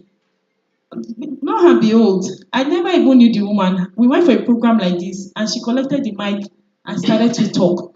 She got the zero interest loan the first time. She put it in her business. She was like, now so this thing sweet. Her business she was able to stabilize it. She applied again twice, and she got zero interest loan. Lo and behold, this woman has a staff of about 50 now. Her business is doing fantastic well. So people will tell you now, so now lie then they talk. That woman, if she had listened, she would have lost out, right? So the other loans that we have are at concessionary rates, unlike the regular bank loans that are like 35%, 40%. At She Ventures, we partner with DFIs, right? Development financial institutions, and we do like a partnership to help get very reduced interest rates for our women SMEs. So we have loans that are you can get up to 300 million naira for 16%, and you can use it for 3 years. And then also, however, this one is collateralized too. You need collateral for it. For this last one that is at 16%. And then we also have other loans that are like 27, 30% because of MPR. But the partnership with BOI, the rate never changes, it's at 16%. However, we also know that women always have collateral constraints. So what we did was to partner with African Guarantee Fund, and what they do is, so for instance, you need a loan of 100 million. The collateral you have is like 40 million naira. In fact, when you need 100 million naira loan, please, my zonal coordinator, tell me if I'm wrong. I should give the bank a property that is like 140, 150. Yeah. Just for false value, because tomorrow now, and women, they, let us be honest, women don't even like to owe. So when they collect their loan, they used to pay back, abi. So they will not even want to owe. But let's just assume that anything can happen, and the bank also needs to be on the safe side. If you need 100 million, I should take collateral of like 150 million, right? But if you come to the bank and you say, I'm a woman-owned business, so help me, I need this loan. But the collateral I have is like 50 million, or let's say 60 million. I'll say, okay, that's fine. We have something called RSS, risk sharing scheme. You can use it to as a form of the remaining coverage. So what the RSS does is the customer provides 40% of the collateral amount, and then the bank will cover up for the remaining 70%. But it comes at a 1.5% interest rate, which is very, I mean, clap for us. It's not easy. We are even still thinking of you. You don't have collateral. Don't worry. Come. We will help you. In fact, if you don't have any form of property and it's cash, if you have 50 million, you need 150 million. There's no way. There's nothing you can do except you have one uncle, one auntie that wants to borrow you the money. And this Nigeria that we are, you and I know that nobody will borrow you money free of charge. They will tell you, maybe you want to japa with your family, because that's what's happening now. People will collect money, they will just japa. Tomorrow you'll be looking for their house address. Say, they are not living here again, or their family. You did not see them. They just went to the airport. What will you do? So no, people are actually securing their funds, and they will tell you, go to the bank. So you can bring the 50 million naira that you have. We will warehouse it for you, right? We'll put it in an investment account for you.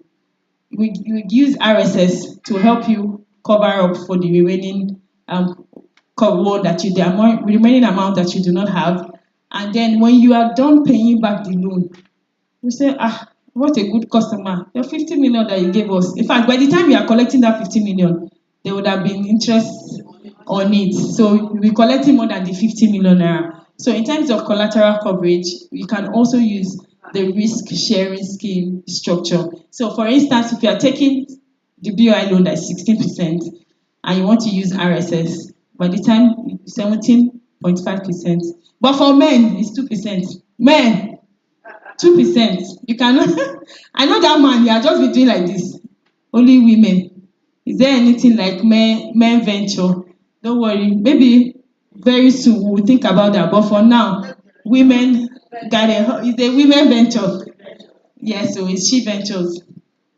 So the next will be, we also offer credit advisory services. We have a unit called SME advisory. So you need some sort of legal advisory. In fact, sometimes when the woman say, my business is not registered. Because you have to have a registered business for you to even open a business account. But sometimes we are just doing the business in the comfort of our homes, we haven't registered, or you have tried to register and you are finding it difficult. The SME advisory desk can help you do that. So we are partnering, we're having some sort of partnership with all these CAC bodies that can also help you fast track and do it at a reasonable rate. Yes, and I also know that our mommy here is also helping out with that. The CAC, yes. So no more excuse that I cannot register my business. They are stressing me. They are not allowing me. Please, she's at your Pekako. Hold her like this. Tie the edge of your clothes to her own. She will help you do that. And then also capacity building programs. So in fact, the most happiest part of me joining She Ventures is the non-financial service part, right? So it's not just also about the money, right? If you have the money and you don't have the right knowledge to use the money, you just, yeah, like I mentioned, sometimes what you need is some sort of financial literacy, and you realize that, oh, maybe I actually don't even need this loan at this time. Imagine someone who is a makeup artist. I'm a makeup artist. I just started the makeup artist. I'm now very good. I'm a professional. And the first thing I want to do is to go and rent one complex, 2 million naira. Eh? You can see that problems sit down like this. I just want to go and carry it. Makeup artist, that what you need is that chair and the box and the light. In fact, most people now say, I need home service. So you have rented that shop of 2 million naira and you are not staying there and you are paying rent, paying light, paying. Is that a wise business decision? It is not. So these are the things that we do. We do a lot of trainings, capacity building programs, and these things are for free. We partner with women organizations like Whisker, Women in Successful Career, NECA New, Shecluded. We offer a lot of mentorship programs. They have always for 12 weeks intensive training. In fact, and then they will pair you up with a mentor. There's a mentor-mentee match. There are book review sessions. They will give you books to read. You will go in groups. They will group you in circles. You people will come. You will choose a date every night. Me and my group members, like they gave you this form now to fill. You will talk about the book. When is the D-Day? You will come and present your book. So they're also keeping you abreast of what is going on in the economy, in the world, in the business world, and the likes. So yes, that's all the things that we do in She Ventures. And these trainings are for free. We pay for you to attend, right? Please clap for. If I say anything again that you are supposed to can, I tell you, I will just drop the mic and go. Then another thing that is very key, right, is networking. Women, we don't like to net. No, I don't blame us. We have too much to do. Junior is going to finish from school. Hey, I need to go and pick him up. Baba Dumebi is coming. I need to cook food. My shop too is there. This girl that I put in the shop, she will not do it well. You are juggling between house, the children, the family, the food. Clap for yourselves, women.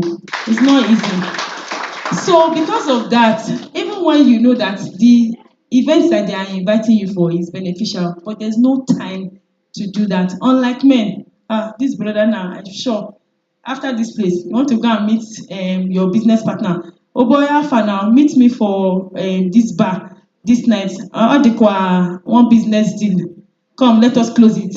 He will finish from his own work. He will go and meet his friend. And it's not that they are going to drink alcohol, because we know women too. We say, not in law. I want to go and drink. Sometimes they're not going for fun. They actually close business deals at these bars and pubs. But when they are going, we are going to theirs. How will I know that? What do you do, Auntie? What do you do for you? Yes, a farmer. What do you produce? I want to buy plenty eggs. If I did not come here, I would not know that she's. Do you understand? So networking is very, very key. And at She Ventures, we take it is a priority. In fact, when you have these mentorship classes, they are usually done online so that you are able to attend because you also know that you're busy. But you see, once you are done with the 12 weeks, the closeout ceremony for you to collect your certificate, we make sure that we do it as a physical event so that the person that I have been talking to online for 12 weeks, I can put a face to it. We can share business ideas. I can ask you, how have you been doing this? You never can finish learning. Learning is a continuous process. So we have, and while we are doing that, we are also having fun. We had a networking event sometime in August. In fact, when I was preparing for that event, I put the time at 4 to 10. People were discouraging me. Women care. Who will come? Who will wait till 10? But believe you me, it was so enjoyable that I was the one saying, it's almost 10. Who they go home? But they had fun. They learned. There were fireside chats. There was a lot. You were learning, and they were also unwinding. So we also take networking sessions very seriously for our women. And yes, you never know who is actually sitting beside you when you go for events like this. That might just be the key to the door that you have been trying to open. So network, meet yourselves. I'm telling you, I was in Uyo 2 months ago, and there's this thing that we have been trying to do. In fact, I'm going to speak with Mrs. Amalaya about it. We have been trying to help women in the like we want to create a sort of like a market hub where people can buy things. And the lady just came. Introduce yourself. Let's just meet her. So bold. My name is this. I'm Kinecon executive errand girl. I sell crayfish. You can buy you this thing. I'm like, I've been looking for you. And I got her number. But she did not come and she did not introduce herself. Yes. So time. Okay. So I'm just rounding up. So yes, so how to access the credit facilities from She Ventures? I've told you, register your business if you haven't done so. If you have, open a business account. I have my colleagues right behind you. If you need to open an account, please do so. The time is now. You can benefit from the She Ventures zero interest loan that is going to happen next year. If you open the account now, you start running it, it will be very beneficial to you. Yes, and that will be it from me. And thank Please, you. let's give a round of applause. As you see that she's always smiling. That's why I was able to work with her. Because I'll call her at 10. I'll call her 10 times during the day. We reviewed and reviewed before we were able to come to the conclusion on our partnership. Please let's give her an FCMB another round. I decided to come here with her again because, like I've said, zonal coordinators, questions that has been answered here today, please don't come and ask me in February. Everything she has said here today is not for us, it's for our members. Just imagine that come April, for those of us that are in the south, March, April, your women are able to get loan up to 1 million naira each to start their rainy season farming. Just imagine it. Imagine the burden it takes off your neck as a state coordinator. Then imagine the burden it takes off my neck. Imagine the burden it takes off your zonal coordinator's neck. But how can this happen? It's by taking the steps that she has said. Because she, as a banker, she has done her job. My own job now is to interpret that her job in a way that it will benefit our members. And it is for us to get our members on board. If we have been able to do this earlier, the agency fee we paid for POS, we will not have to pay it. But there is time for everything. So now, if we all have FCMB banks, I don't need to tell you whether to, if you like, no open. Me, it's not now. As of 2021, post-COVID, I collected 20 million for FCMB, no interest. 3 months. All I did was trade. That time corn no be gold like this, so was trade corn, Ilorin, Okeogun, and Olams. I was buying, taking to Olams. That was one trailer. They actually almost two trailer that time. Because corn was what? 280,000, 300,000 per ton that time. And when the time came, I even did shakara. I wrote to them, they should give me another 2 weeks. I'm a big customer. And they did. And when the 2 weeks completed, I paid their 20 million. And I was fighting Toyin, founder's house in VI. Toyin and my best friend. I said, why would people just do this thing again? She said, man, do you want me to do that? I said, just do it now. I mean, we paid back. That's how sweet that money is. If you know what you are doing. But as she has said, it's not something that you now write to me. I know some states here, especially Ekiti and Co and Oshu, you like to write. You now write, our national coordinator, please help us to talk to She Ventures. Our members just opened account last week. So take this back home to your people. I don't know how they want to do it. I'm sure they have the zonal, like the POS people gave me the zone list of the people to talk to per zone and per state, so that we can then get our women on board. Because my target is, you see this, they are free money. At least 1 million of our women must benefit from it. Thank you. Thank you. Yes, hold on a second.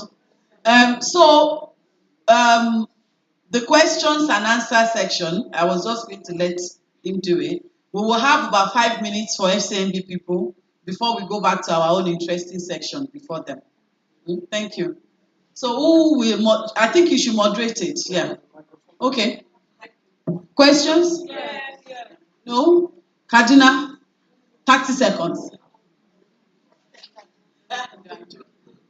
I just want to ask, what kind of account are we to open? A current account or a savings account? Okay, so I think I can answer that one. I was going to discuss this when we are done with the question and answer section. All our members must register a business name. It's a business account. Even if na me get bank, I won't give to you. But especially not the situation that Nigeria is now. So it's a business account. And we're working on our members. I think every state coordinator here already know that we're in partnership, almost done with CAC as well, so that we can get a discounted rate. They actually have given us a figure for our members. Next question.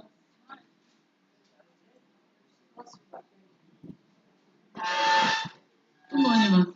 Please, my question is that for assessing the loan, are we coming in a cluster? Can we register in a cluster, like in Cross River, to register in a cluster to enable us?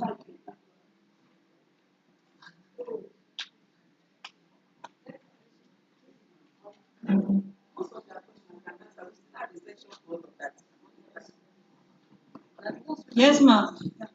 Please, my question is that, do you have the account with the Coca-Cola FCNB? Do you have the code with Coca-Cola register? Because I'm a dealer, yes, with Coca-Cola. So they have their own code, any bank. So if you have, I can open an account with you because a business account. No, we have been agreed here. Oh, only agree. Okay, so that we know.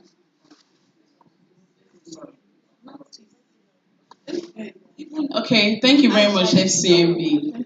I want to know how to go about if you have a contract, like to get a contract loan. Like I have, this is Christmas period now. Okay. So I have a contract to supply rice and I need money to be able to carry out that supply.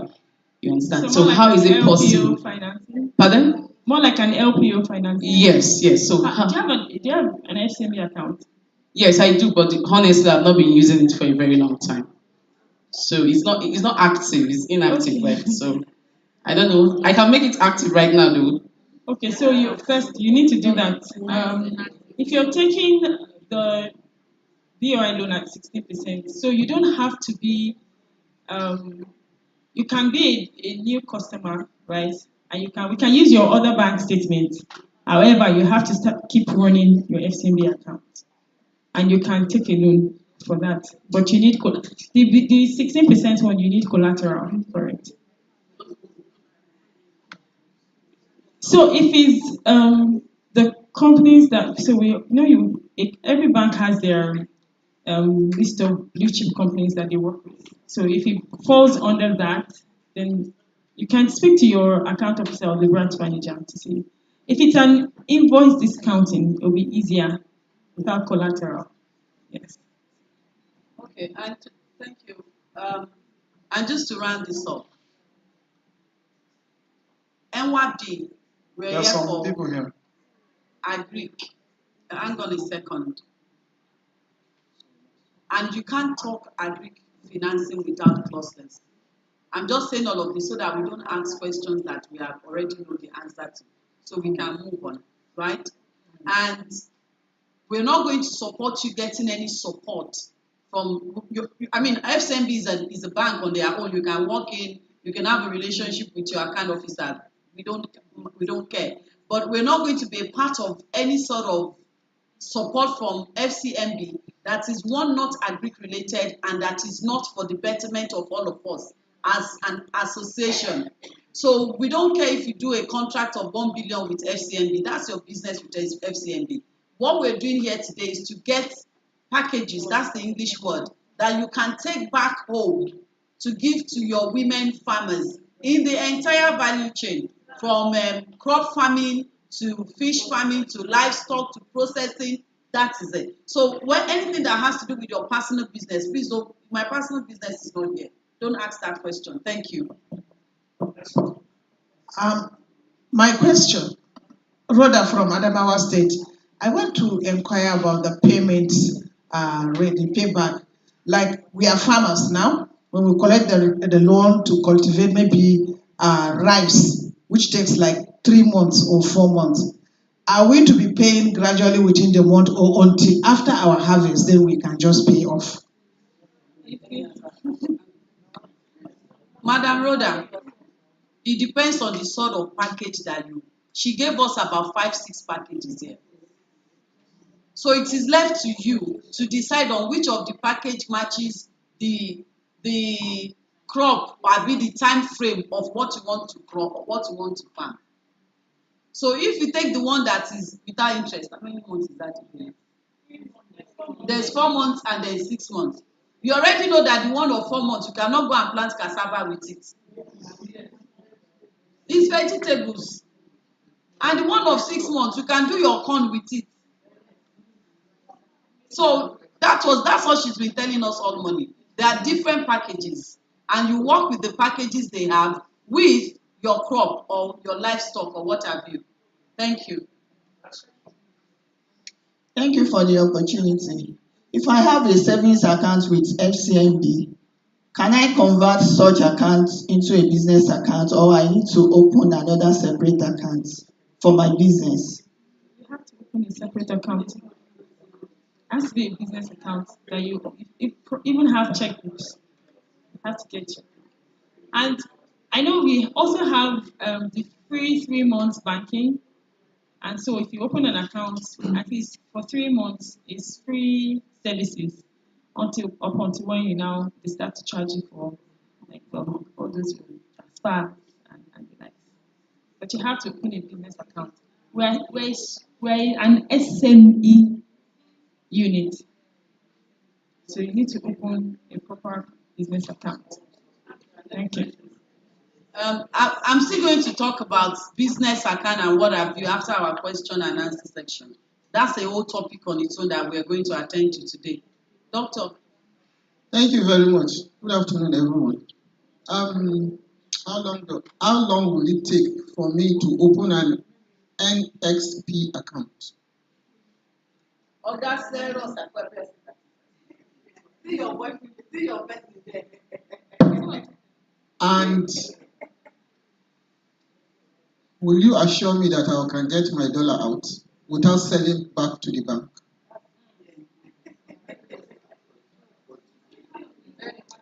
And what are the documents that I'll need to open an NXP account? Thank you.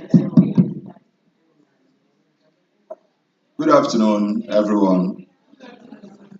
Okay, my name is Cyril Anibu. I'm sorry I came late to this event just because I have other things that I was taking care of in the office. If I understand your question, are you into export? Okay. Of course, you must have your account, your operative account, maybe your current account. You have an account already? Okay, you need to open an account, just like the coordinator is saying. You have a leverage now whereby you can establish a business name. That can suffice as well, and it takes. Okay,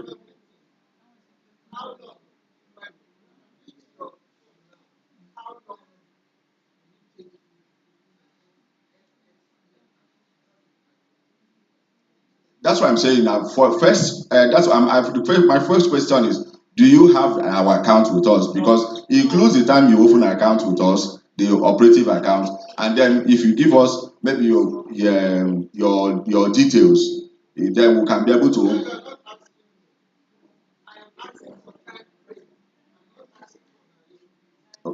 Okay, it won't take more than 3 4 days for you to be able to get your NSP account. Thank you.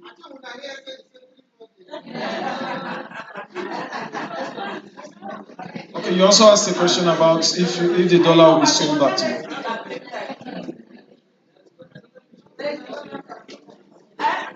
Doctor, I completely understand you. Maybe no.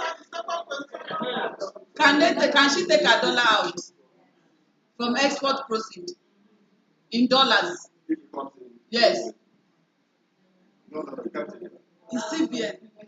It's CBN. That one I can yeah. Well, and then Oga, make sure say that your 4 days now 4 days.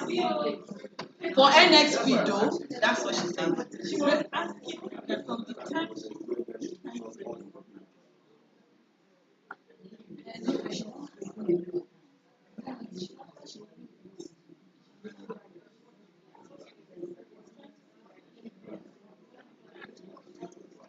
Okay, so doctor, I need to clarify something. What he's trying to say. Great women farmers. I think what he's trying to say is that is after you have opened an account, you now write an instruction for NXP to be opened. So it's not from when you open account that is the 4 days. It is from when you write the instruction.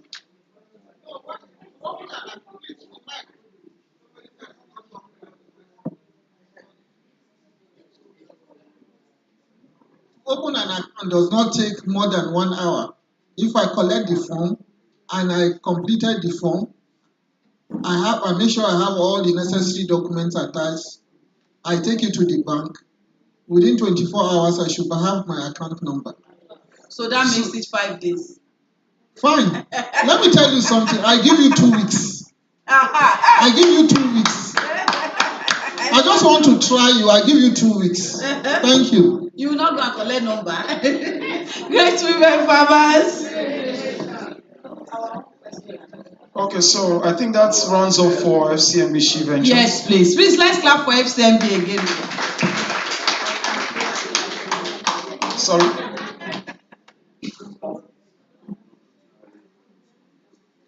Okay, please let's hear. Okay, sorry, the coordinator. Please, I want to equally say here that please, in case you have other questions, I like what Madam the question she asked. In case you have further questions bordering on banking, which I want to key into what she has said. She doesn't want us any question outside what you are doing here. But in case you have any question that is outside what you are talking and is banking related, you can. I will keep my contact with Madam Babalo. Okay, I'll give you my numbers. I can give you my number so that you can reach out to me. Okay, my WhatsApp number is 0802 304 2589. 0802 304 2589. That's my WhatsApp number. I'll give you my MTN as well. 0704 290 4804. 0704 290 4804. My name is Cyril Anibo. I'm the head of commercial here in Abuja. Okay.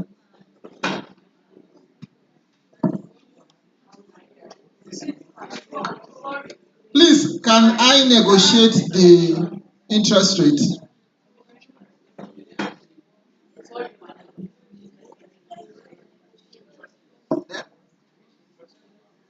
For the loan, the different types of loans, anyone that I want to key into. Thank you.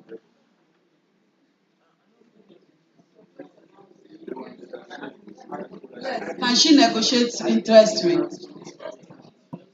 Sorry, I didn't get the question. Can she negotiate the interest rate for any loan she wants to key into? If that would ever happen, it has to be with an exceptional approval. So, yes, depend. Pardon? I thought interest rate went in a range of this amount to this amount. That, Right? it depends on the. I've mentioned different loans, different interest rates. I mentioned the BOI loan, right? We have a partnership with the Bank of Industry to get interest rates at concessionary rates for women, right? Since MPR has been going up, the interest rate had remained 16%. However, we also have partnership with AFDB, and it has gone from 24 to 27. Now it's going to about 33. So it depends on the rate. Aggregate, your interest rate is single digit. Sorry, I'm standing up. I think last week or so we were together with Dr. Fatima, and we met your MD, and she gave us her card because we were interested in what she said. And she came with people that the bank has helped to grow, and they have grown beyond our own imaginations. In fact, she said one of them is trying to buy, is it Cadbury? And they will assist him to achieve that. So I'm asking this question based on that meeting I attended. Because as at that time I wanted to really open an account. But I'm still thinking because I've opened with Wema Bank, Zenith Bank, my GT. I'm not getting what I want. Please, you're in the right place now. So I want to try and see. And she said, she talked about 9%. Is this single digits? She talked about single digits. That's why I'm saying, can I negotiate she's not listening. No, you're not. Can I negotiate the interest rates? If I cannot negotiate with you, because you are here, you can be my account officer. I know you will grab it. Unfortunately, I'm not an account officer. I will go and your MD to get that single digit that she promised us at that meeting. Yes, thank you. Yes, that's why I said with exceptional approval. And when I said that, I meant from.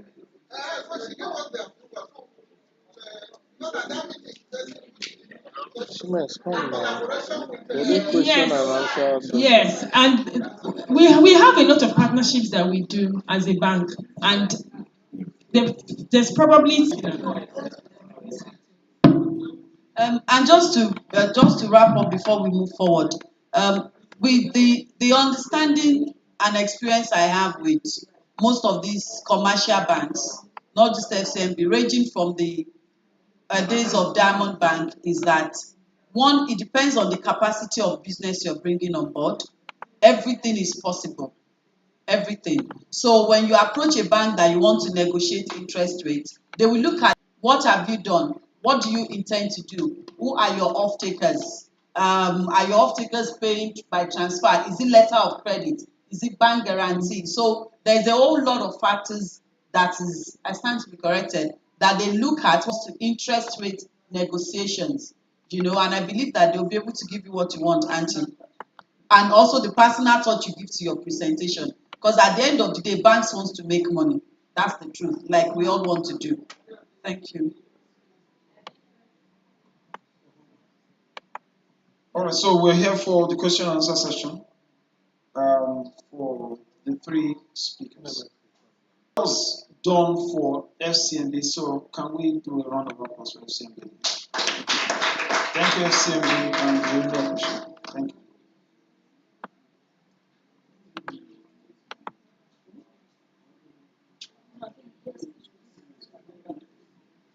All right, please, do you have questions and answers? We'd like your hands up for the first 5 people from the talk that was done earlier.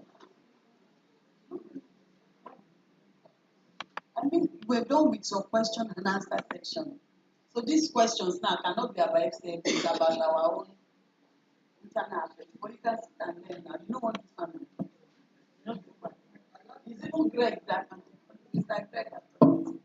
Okay, there was a lot of questions earlier. So now there are no more questions for Prof, for her and for myself. Yes, ma'am.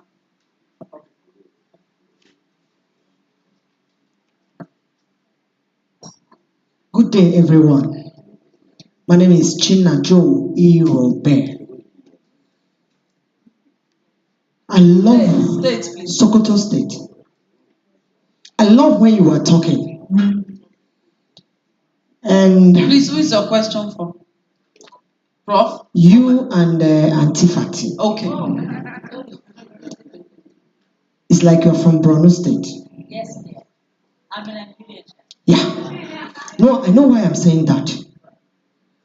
You mentioned we are not moving forward because we are our own problems.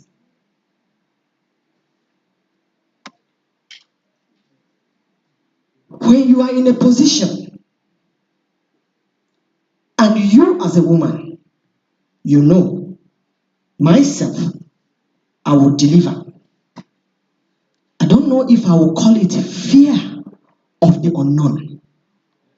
You want to suppress me because you have seen it as the way this girl is going.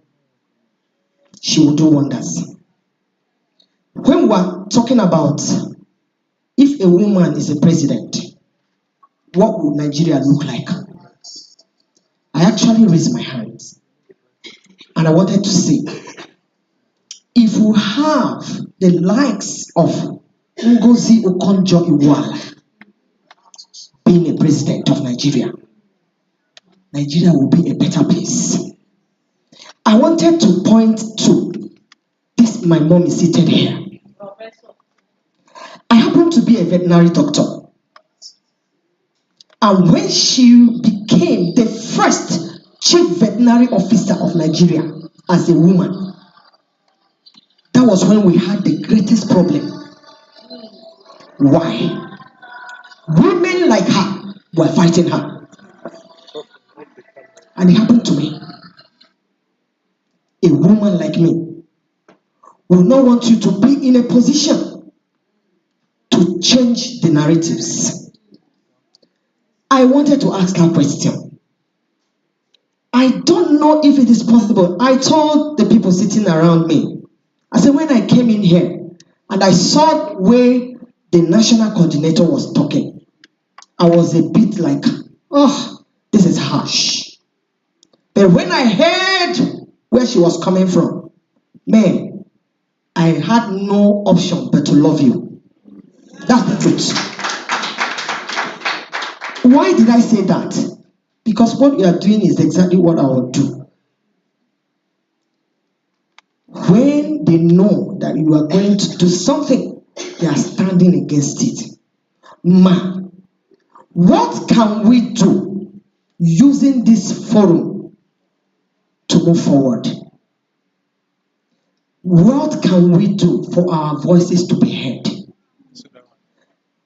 See, if Auntie Memona is talking, look, I can fight you because I know what she has done for women, even the men.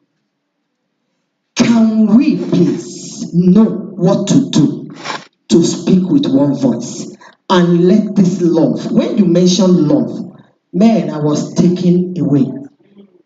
Please, ma. Thank you so much. Thank you, ma'am. Sokoto State, thank you. Please, let's give her a round of applause. I love you right back. What the first thing that we can do is what we have done today, this gathering.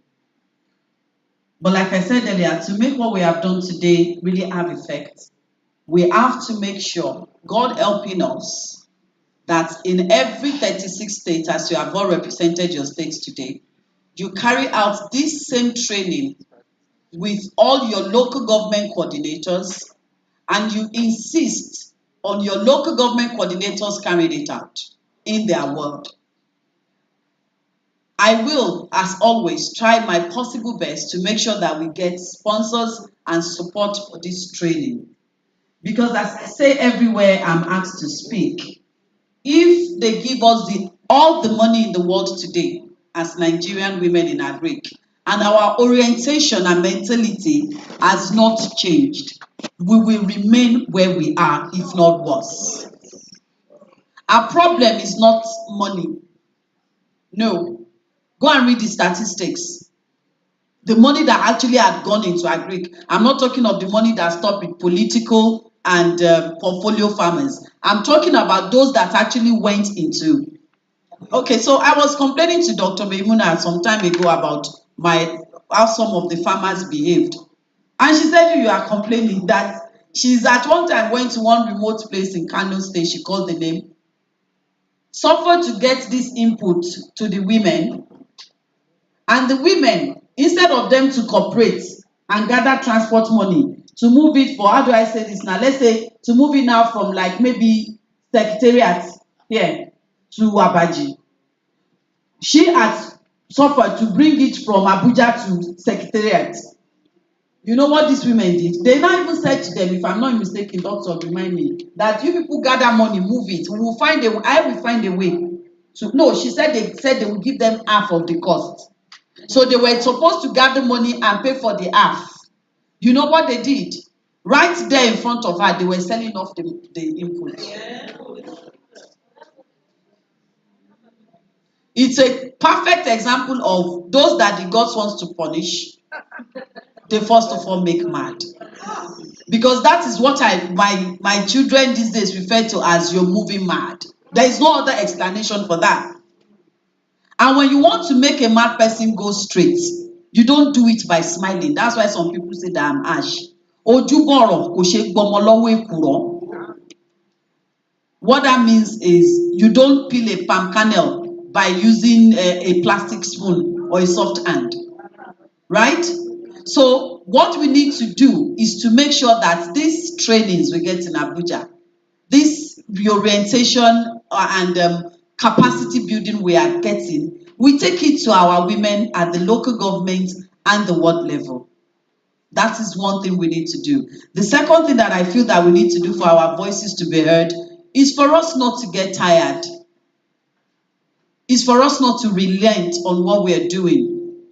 You and I now that we're privileged to be here. Because sometimes I'll tell you for free, it is tiring. A lot of times I've said to my zonal coordinators that, I beg, I'm going abroad for 1 month.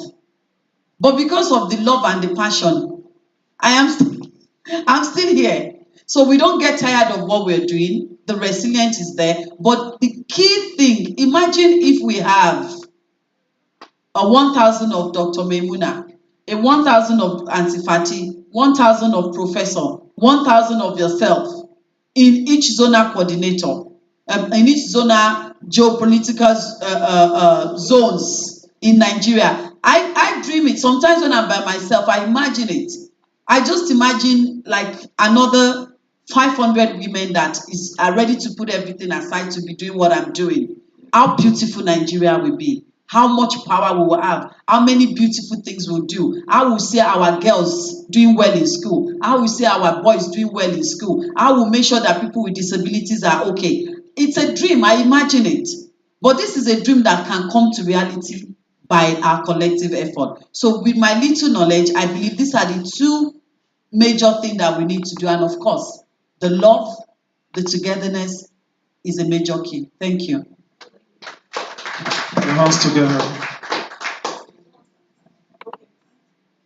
Thank you for that comment.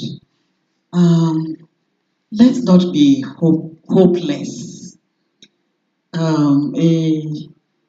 A journey in the right direction is getting us somewhere. Let's not be discouraged. What we are looking for, it has already started. It has already started. These, all that they have talked about and the concerns you have raised, they are the challenges that should be there to keep pushing us. If these challenges are not there, we'll just go and sit down. But when we see it, we face it. And as we are facing it, I want to give an example. My mentor, Professor Akaya, will always say, when you see a cabbage and you remove the first layer of the cabbage, what next do you see? Another layer. You remove that layer, what next do you see? So we will keep seeing those layers until we get to the cocoa of the matter. But when we get to the cocoa of the matter, that's victory. But we can't get to that victory when we don't keep unraveling and removing these layers. I believe in women. And I believe in women from my own, perspective, the children that one is teaching. You are so passionate about them, you want to turn them around, you want to make sure that they will go out there and add their voices. I just want to encourage you people. You are doing something. You can't build this nation in one day, but you are getting somewhere. We'll take another question. Is it okay or I should add? Okay. Are you satisfied? Thank you. Sorry, I just want to add a few more words to what has been said. I know there are issues in each state. And I remembered when I saw that activities were going on in all other states except my state. I contacted the national coordinator and said, please, what is happening in my state? I relocated to Kano because I wanted to give back to my state. I lived in Lagos for 40 years. And I went back to Kano 2015 just to help women and children. That was my purpose. And when I saw what was happening on the platform and nothing for Kano, I started contacting her. I said, please, if there are issues, let me assist you just to go and straighten whatever is happening. I want these women to benefit from whatever you are doing. She said, okay, go ahead. The first thing I got was insults. People were just abusing me. Until tomorrow, people will abuse me on that platform. But one thing I decided not to do is to retaliate. I told them I'm not there for any gain for myself, but I'm there to see how we can assist the women that are serious. Some of them contacted me behind the personal chats. This is what I do. These are my products. These are my farm. This is it. They showed me that they are interested in what MWAP is doing. And they are serious because they have a business going on. Let me tell you this story. As at today, 2 of them contacted me. I just got them a non-interest loan. And I didn't tell anybody, even this year, I'm not told her. Because I just went somewhere and they said, bring names. And we want the names today. And I was thinking, what came to my mind? These 2 women that showed me what they are doing. They are serious. They are not insulting me. They are not abusing me. And let me forward their names. Come to Abuja. come and claim the money and go back. You pay back in 6 months, non-interest. So what am I trying to say is that whatever problem is happening in every of any of the states, please ignore and be focused. Be focused. This is why you are there.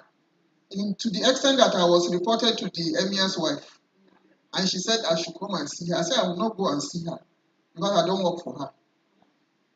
I said I will not go and see her. I said no, there's problem. I said I don't have problem with anybody. And I told them I'm not there as a state coordinator, but I am there to coordinate the states. Yes. I told them, I said, please, let me help whoever is ready. So, and I have told the national coordinator before that I belong to so many groups. If I get 2, 3, 4 people, maximum 5 people that are ready to work with me to uplift whatever program that I have, I'm done. I'm okay. Let me do it and then clear my conscience. Thank you very much. I will take more questions now. Thank you so much. Any more questions? Okay, Mrs. Yakubu. Not central, not east, no question. No central is asking. No central. Mama, no central. Me, I don't have question. I want to say something to what have been said.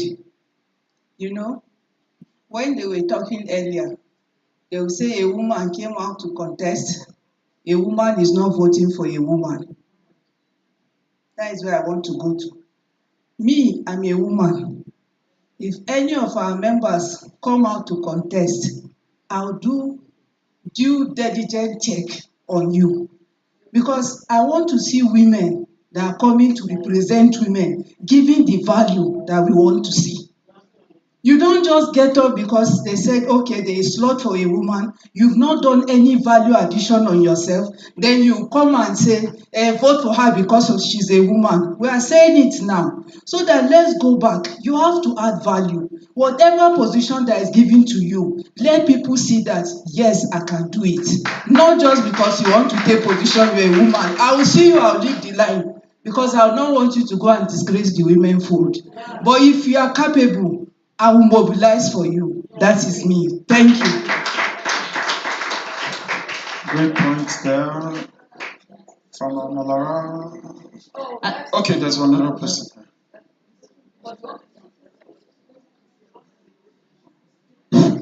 Good afternoon, everyone. My name is Aisha Tabukar, FCT. I bet me keep. I'm the landlord here.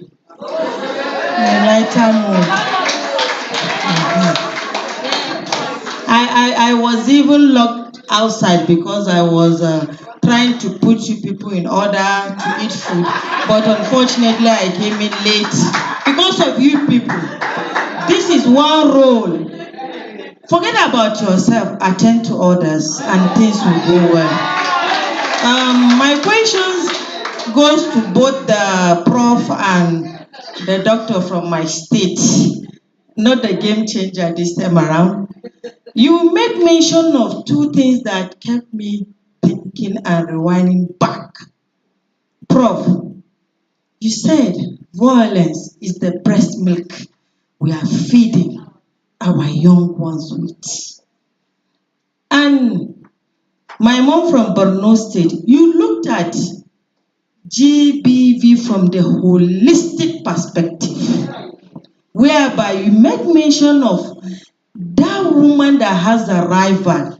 Instead of her taking the rival's son or daughter as her own biological legitimate child, she's looking at that son from a different angle. How do we get rid of this monster in us? Let's start from us. One is this training we are all undergoing.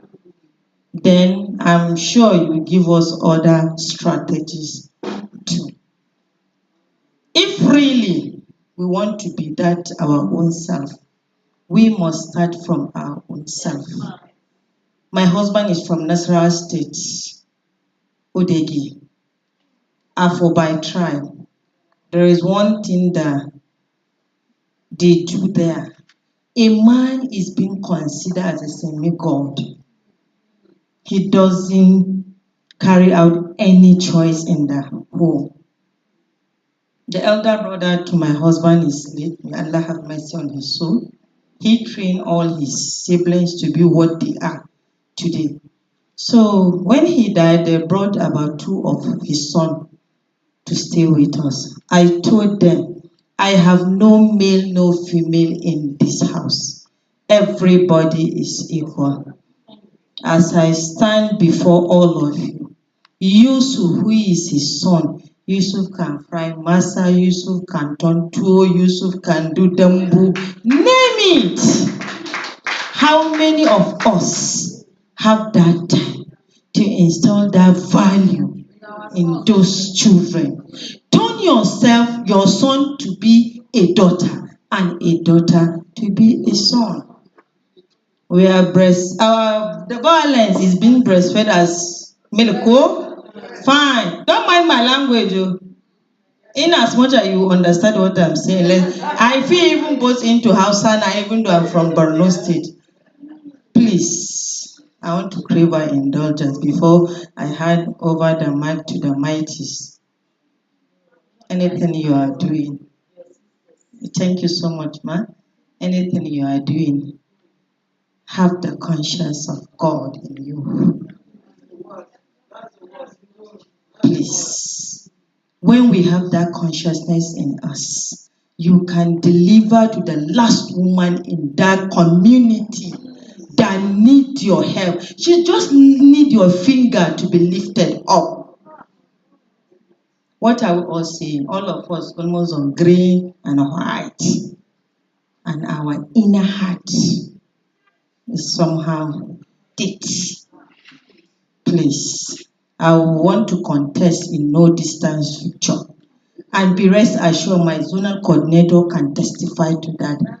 Me, I'm a woman that carry everybody along. Come to my house, it's just like a zuchi and talaka. Somebody can translate that to you. But from morning to evening, you see people trooping in. Why? I love sharing. But most of us, without apology here, we have that enviness because she was super wax. If you strive tomorrow, you wear. What's the last rapper? Not super wax. Aura Holland that is in hundreds of thousands now. Let's give our sister a space to come and showcase her own intelligence and her potentials. But all women, when an opportunity is being given to your sister, you will be the one to start backbiting, talking behind her, gossiping, giving her all sorts of names.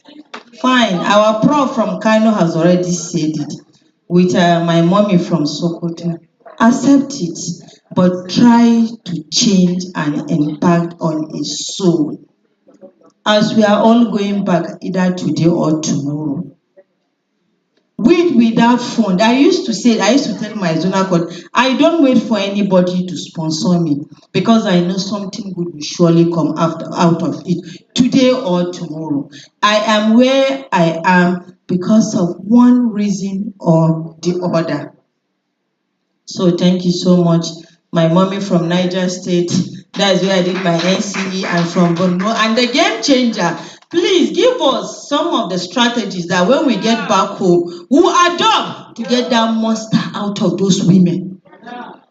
And finally, again, in FCT, they've spoiled these politicians have spoiled our women. If you say, can't go, no, why is it even transport? I could motor. You understand? My game changer, you know what I mean. They start asking of transportation. But gradually, we are getting to that.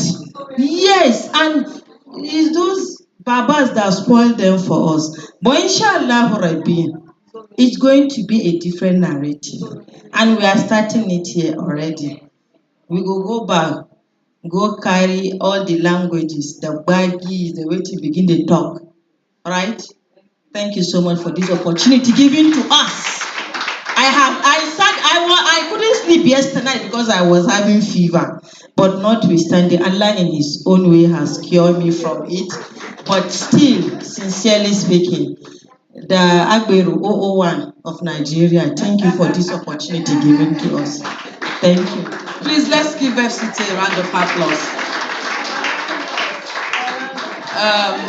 Your landlord, yes. Our landlords. For me, the solution to what you have said about logistics. Central zone, we do a lot of training, trying to see that you add value. When these women have something they are doing, and it's your own idea that is generating fund for them, if you tell them to come, they can't ask you because you have added value and their life is changed. But if you have not added value, we have just started. Some of these events, when we have events in 2-3 days, you say mobilize women to come, they have their plans. If we are here today, it's for us to say it how it is. Because we are the zonal coordinator, you are the state coordinator, we are the ones that call these women. And that is why, because of that experience, I created a platform where even the woman at the grassroots, I make sure in 2 weeks I talk to her. What project can you do in your state that we can empower these women financially? Then we know that the issue of logistics is goodbye.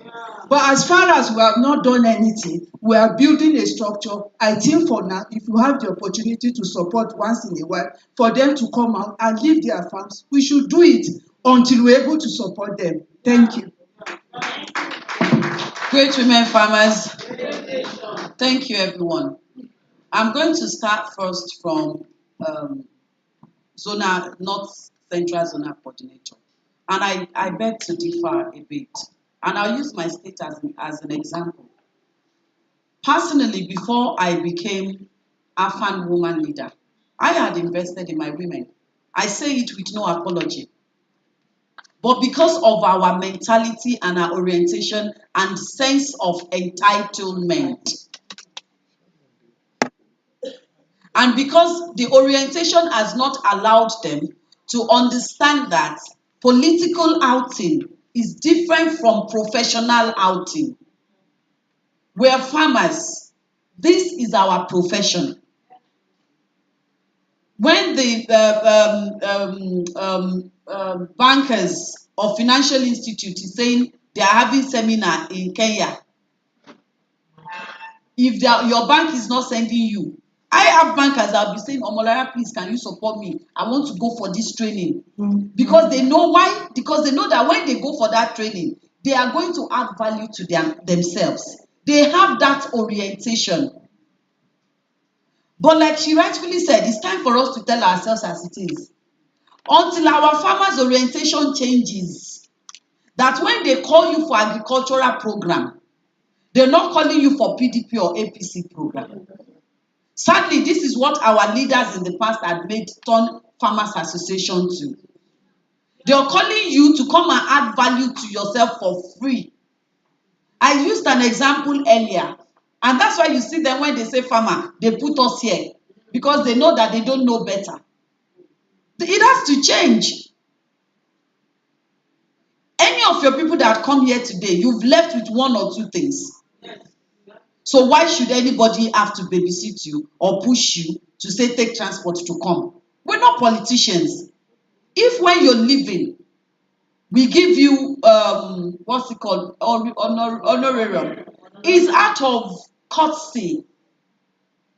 There had been no gathering we called that has not been beneficial to our members. And this is where I have the problem. This is why I don't agree with the status quo that I met in office, if I'm allowed to put it that way. I tell my people in Oyo State, they know. I can call a meeting and give out seedlings worth millions of naira. When we call for gathering, if you don't ask, I can give you twice what you have spent on transport. The moment you ask me for transport upfront, you have behaved, I'm sorry to use the word, like, yeah, you brought yourself from here to here. That's what it means. Because that program you're coming for, and I say it all the time, we're not AFAN.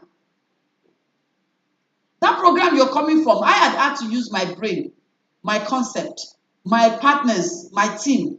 We sat down, we put pen to paper, we've made phone calls, we put everything in order for you to come and add, and then you say if they don't give transport, you don't come.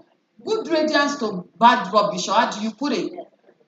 But as a leader, I can't call anybody's bluff because I understand that it is because these women do not understand better. But it's not something we should encourage. If you keep saying because I am poor or they are poor, they're in the grassroots and they don't want, I gave a very typical example before. All of these women were talking about, don't they go to parties? They look for money to go to parties because their mentality and orientation does not understand better. They will rather invest in going to a party than come transfer themselves to a training event. These are the issues. And that's why I don't encourage giving this, what do you call it now, peanuts. Because we are not here to make for personal gains. We're here to see lasting change. And the moment you keep giving that, oh yeah, take. At the end of the day, you get tired as a human being. You move on. It doesn't affect my life in any way or any of my siblings. Alhamdulillah. But it is because we want to see lasting changes. We're tired of status quo. Sometimes it's not about the money. It's about the fact that these women don't understand their own value and the importance of them coming for what you have called them for. If the women did not come for our national convention in February, we won't be having this training today. If they did not come for the inauguration, we won't be having this training today. If every single state had not contributed money for their state inauguration, which some states are still owing, I had to pay, we won't be having that. Mentality needs to change. Nobody is coming to save anybody. And there is empowered women. They can speak for themselves. Because if I'm to empower a woman with 500,000 and I empower a woman with 50,000, right? So it has to change. And that's why I'm saying it is important to take this training to the grassroots. I mean, doctor had to call me the other day, just take your mind off this, their money thing. Whatever you can afford, give them. Because she understood where I was coming from. It is when our women are behaving like this, women in agriculture will never be taken seriously. I sit in places where serious discussions and decisions are being taken. And it is how you present yourself that people will carry you. I cannot be presenting women farmers as being modern, independent, educated women, and then I'm writing a proposal and I said transportation for my state coordinators, 20,000 naira. I mean, please, am I making sense? And I'm projecting each state for grant of 2 billion naira. And then in my proposal, I'm asking for transportation for somebody that is coming from Plateau. And this same person I'm asking for transportation for, I'm expecting investors to invest, to put her in charge of 2 billion naira. I mean, it goes all the way like that to local government level and to what level. You want to give your word, 1 billion naira. But you cannot come to Abaji to have meeting with your state expos. So we need to change our women's orientation. Things cannot continue like this. It's difficult, it's tight, but if we continue to go with the status quo, things are not going to change. This is what you need to remove that devil in their mind. Is your mind, is orientation. Sometimes it causes brainwashing. Our pastor will be preaching and be preaching and be preaching until it sticks in your head that if you don't pay tithe, you won't go to heaven. That sort of a thing. You have to keep preaching it. Add value to yourself. Yoruba will say, if farmers keep calling themselves paupers, people will keep treating you as paupers. These same women that would not want to pay transport to come for training, they pay transport to go to Owambe now. They pay transport to go to weddings. When their friends are doing party, they will buy 2-3 ashebi in a weekend. So why do we want to be encouraging things like that? Instead of coming to ask me for transport, when you're coming, that you want me to meet my philanthropist friends to sponsor for you. That is the level at which I am reasoning. You don't come to me, my national coordinator, my women, they need 50,000. Their transport, 116. We need to change the narrative. We need to change the narrative. And then you expect more. To go and build a processing plant in your local government, you that can afford 1,006, are you whining somebody? Great women farmers. On that note as well, I'd like to speak on what Doctor said earlier. On behalf of all these our women, unfortunately, that's the job when I decide to take. I apologize to every single person here. To everyone that has been called names, everyone that has been abused. I mean, you guys know that tomorrow I'm taking one lady to court because there was no name, she didn't call me, you know. But on behalf of our women, it is because they do not know better. They are a lot of us as women in Nigeria, we're suffering from Stockholm syndrome. That's the truth. We're suffering from Stockholm syndrome. Otherwise, how does let this woman coordinate the states that you have not been able to coordinate and put things in order? She's actually doing you a favor. How does that turn to she wants to take my position? She's a useless woman. She's this, she's that. To the extent that they now gathered in numbers to see that it's a pandemic. We have a lot of work to do. And I look at it. When I see women behave some ways, I sit down and I say, these are people's children, mothers. These are wives. What sort of training have they instilled in their children that then goes down the line? So I apologize. And please, like she rightfully said, ignore. Be like me. When it's hot, for your own mental health. And the moment you pick it out, let it go. Look at it that they don't know better. Like a child. You know, when a child throws tantrums, you understand? When they throw tantrums, you let them throw their tantrums. You know that it is because they don't know better. Thank you. Great woman farmers. You know what surprised me most? We are mothers, we are farmers, we are wives, we are sisters, but yet we don't love us. We love all the people that gave us this name, but we don't love ourselves. You know why I said this? I'm an entrepreneur, I'm a farmer, I'm a sister, I'm a grandmother, but yet, do you know in the boot of my car I have things I want to sell? I was expecting each state to come up with something that they would just showcase here. Even if it is 1,000 you get on top, you have an additional money to go back with. Please, anytime you're going to a seminar, package something small and go. That is love. That is self-love. If you don't love yourself, as I said earlier, you will not love another person well. You might think you love, but you will not love another person. It's self-love. You are farmers. And then categorize yourselves in your state, in your ward. Encourage them. Now farming has evolved. You don't even need to have land. There is vertical farming now. On the wall, you can. I wish I have a video to show. I have in my wall, in my house, I've stuck bell peppers, cherry tomatoes. You understand? On the wall like this. If you look at it, you think it's a flower. You understand? But it is pepper. Bell pepper, one of them is 500 naira. The yellow is 1,000. Now, if I save money? If I want to use those things, I just go to my wall and plug it, and I know how it was grown. Please, women, let's love ourselves. If we don't love ourselves, honestly, nobody will love us. And if we don't love ourselves, we don't teach that. You can't give what you don't have. You must love yourself to have that love before you now impact it to others.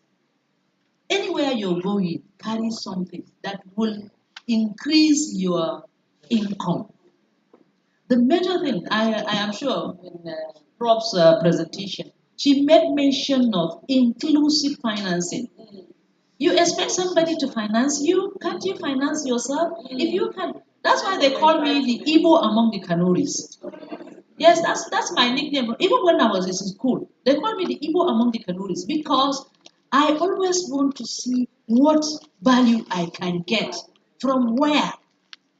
You know the value I'm getting while I'm here?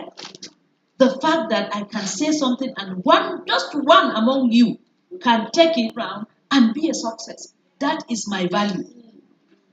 So please make sure you put value in your life, no matter how small it is, every blessed day. Thank you. All right, moving on. Thank you so much. We will have to count. Okay, Prof, you're welcome. Sorry, please permit me to stand, please. And I'm standing to honor Professor Maimuna. Thank you, ma.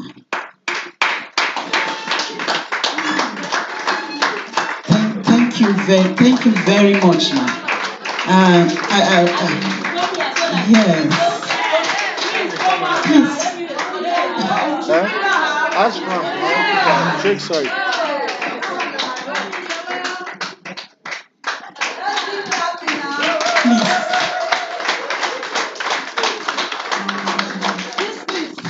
This is professional. That is my friend, my senior sister, my darling. That is my pillar as well. Thank you so much, ma. Please, ma. Please, ma, don't go. Please, ma. I think you're. Thank God for where we are coming. Thank God for where we are coming from. So, what Prof is talking about, and she faced in the field, even in academia, it is there everywhere. It is everywhere. That because you are carrying the name Prof, you will not come to a place and see something and humble yourself to get what you get. Most of these things we are talking about, apart from orientation, it's character. It's character, it's where we are coming from. So when we recognize that character flaw, it is our responsibility to arise, to begin to bring understanding, and then build them out of that character. I was born in Kano State. I know the way a typical Kano woman who is an entrepreneur is. They won't wait for anybody. But along the line now, politics has spoiled them. So everybody is self-entitled. I'm not going anywhere. It's an orientation that has been built into them. Their mothers, their grandmothers, we're not like that. So what do? We have to come from the place of understanding. That we have work to do, to work on their minds, because they have a lot to add also. So please, I just want to plead with us that as we also teach children, there are different categories we see in the class. But we don't throw the baby with the bathwater. We have to go back. The maturity Prof showed, if God has not helped us to have that maturity, we can't pass it across. Exactly. And they also have something, even in that ignorance, they have something to add to the value chain. They do. We can't throw them away. So please, thank you, ma. Thank you very much, ma. I'm learning a lot here. I'm not just please. I'm here. I have learned a lot, and I have listened to my mothers and the elder ones. Let's take home something. And what we are taking home is that, look, I must do this thing with all humility. Because I'm accountable to God. It's not just about N-word. No, I'm accountable to God. Yesterday morning, I didn't know how I was going to stand there and do this presentation. Yesterday morning, we lost a dear sister in church. A very dear sister, a young lady. At 5 a.m., they called me. I staggered in the kitchen. And I told my mother, who is also like my mentor, I said, how do I talk? And I told her yesterday, and I said, Mommy, I'm blank.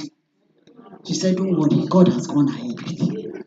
You have somebody to fall back on. In the course of the night, my mother called me from Kaduna. I said, Kai, Mama, my heart is heavy. She said, we're praying for you.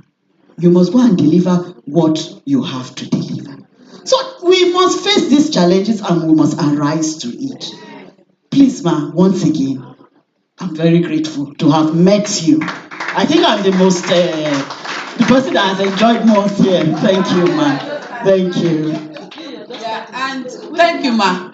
And just to add to what all my mommies have said here, if not, if it had been somebody else in Kano State, I can tell you this for free, we would have had a lot of casualties.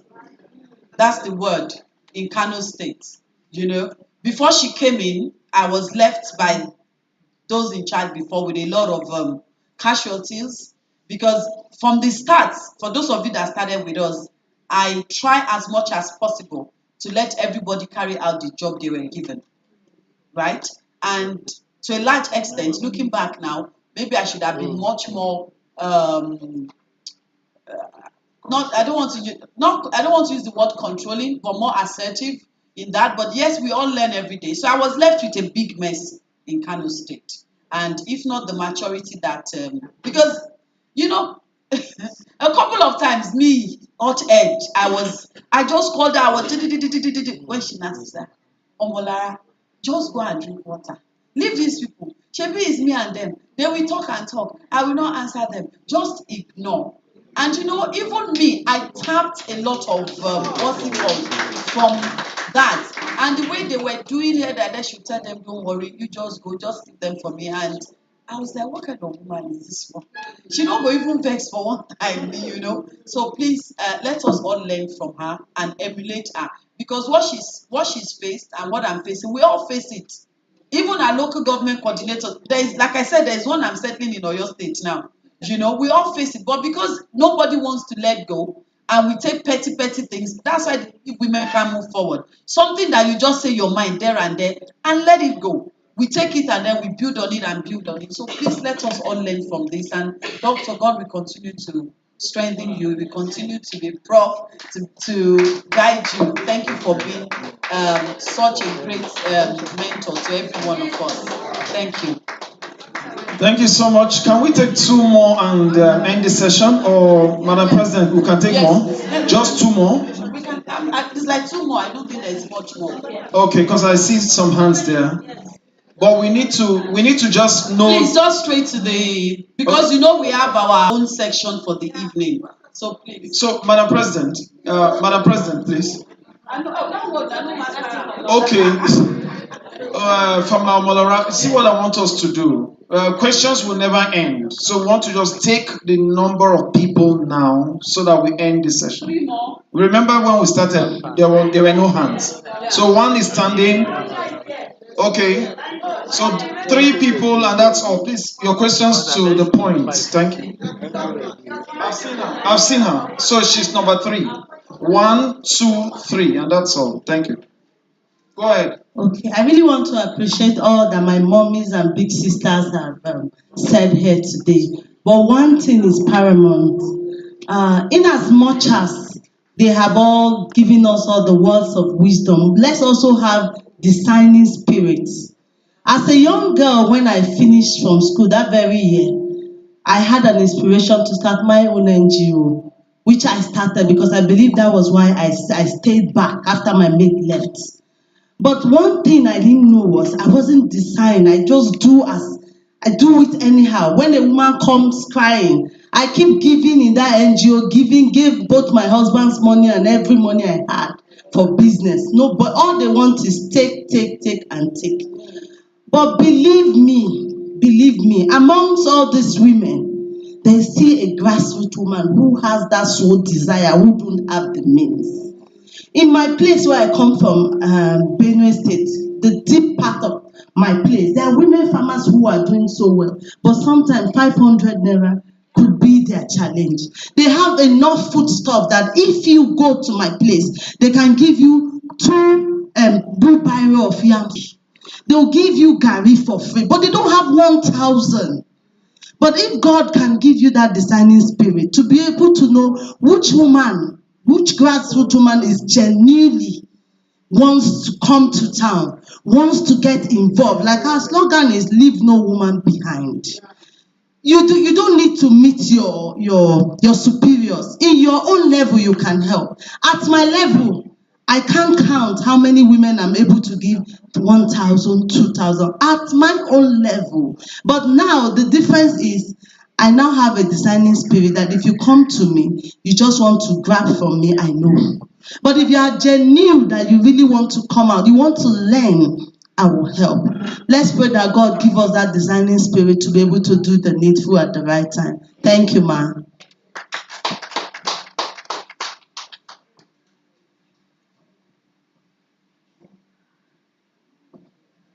Good evening, everyone. Good evening, my national, my zonal. Good evening. I'm going to say thank you to them because amongst all of you, I think I am the youngest. I am a young farmer. So the opportunity they gave to me today is something I can never, is priceless anyways. I will say that. So the thing is, I am going to ask this question and take it back home to my community. Yes. So as a married woman, I am ready to change the narrative. But my challenge now is my husband. How do I go about it? There is restriction. He wants the attention. I got married 15 years ago. So he still wants the attention I have given to him those days, still till now. And right now, I want to shine. I want to change this narrative. So I don't know. Because I am talking based from my own community now. We have a lot of us like this that are facing something like this. So please, how do we tackle this issue with our men not supporting us, not giving us that order? I will say, okay, go ahead, go and do it. Liberty. So what do we do in this aspect, please? I want to take it home. Let me stand up. As a woman, you fight for yourself. You don't expect Omolara to go and fight for you. Let me tell you my own story. Married with 7 children. At the end of the day, I even have a PhD. I started my business in 1998. It has grown to today. And I make sure that whatever my husband wants in the house is provided for him. So I didn't have any issues. If you go out and don't come back until night, no food on the table, your husband will not be happy with you.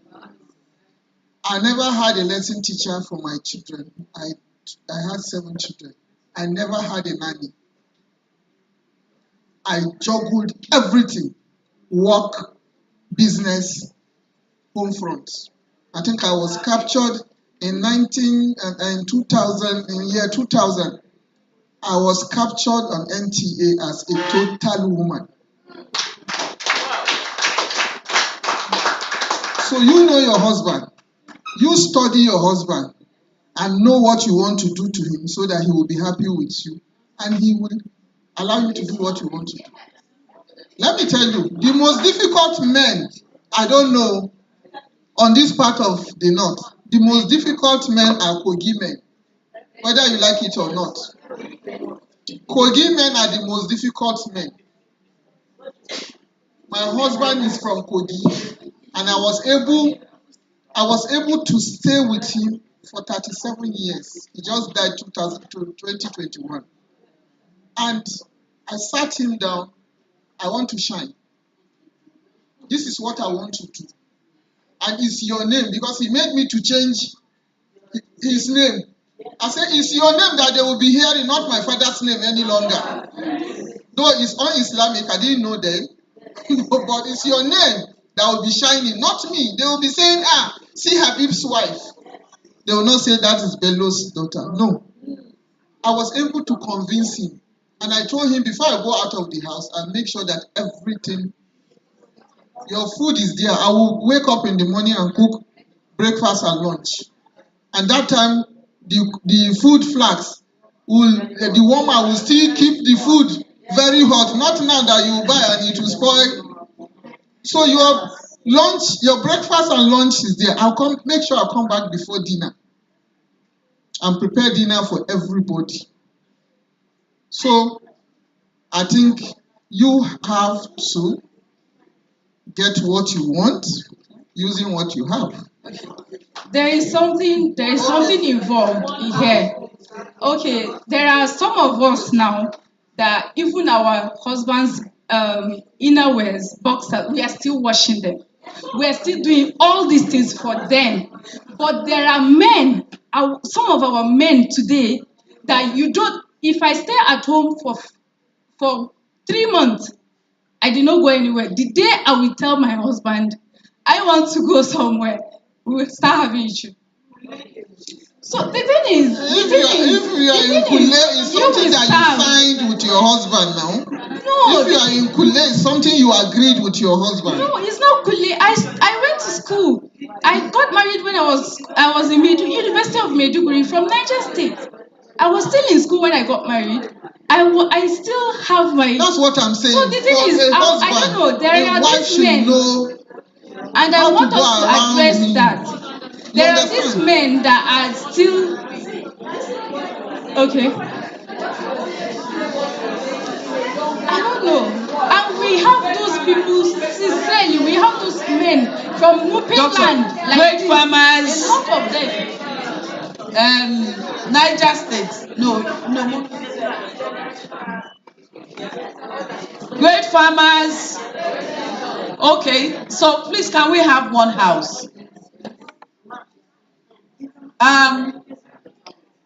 Everything doctor has said is what your solution is, but she's not passing it across for your generation to understand. So it's generational difference. Everything doctor has said, she said it in the words my mother will say, will speak to me. But I'll be able to relate more with you for 3 reasons. Because I'm both Christian and Muslim. They bombarded both parts of my head. This one is putting Ilekeu, this one is putting Bible study.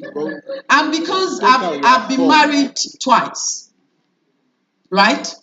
And people, my first marriage was love marriage, was from the beginning. We love each other, what have you. And to a Swedish man, right? So you can imagine. I'm breaking it down this way because the question you asked, I have issues with women in Oyo State with this issue. I have issues with women from Ekiti with this issue.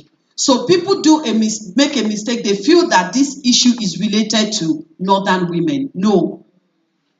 My second marriage was to an Egba man. If you can marry an Egba man from Obasanjo's lineage and survive, believe me, you can survive hellfire.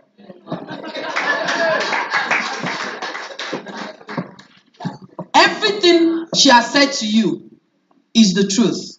We are not saying don't keep your home. But at the end of the day, the only person that can fight for you with your man is yourself. Now, as a woman who is an African, and as a good Muslim or a good Christian, you make sure that your personal urge to shine does not affect your duties as a wife. My darling, this is 2024. Once that is done, you stand on your 2 feet. When I mean your duty as a wife, food on the table, food in the huddle room, right? Making sure that your children don't need a teacher to teach them. You are there for them. My zonal coordinators will bear you witness. When my sons that are taller than me are around, if they are around for 5 days, I will work from home 3 days.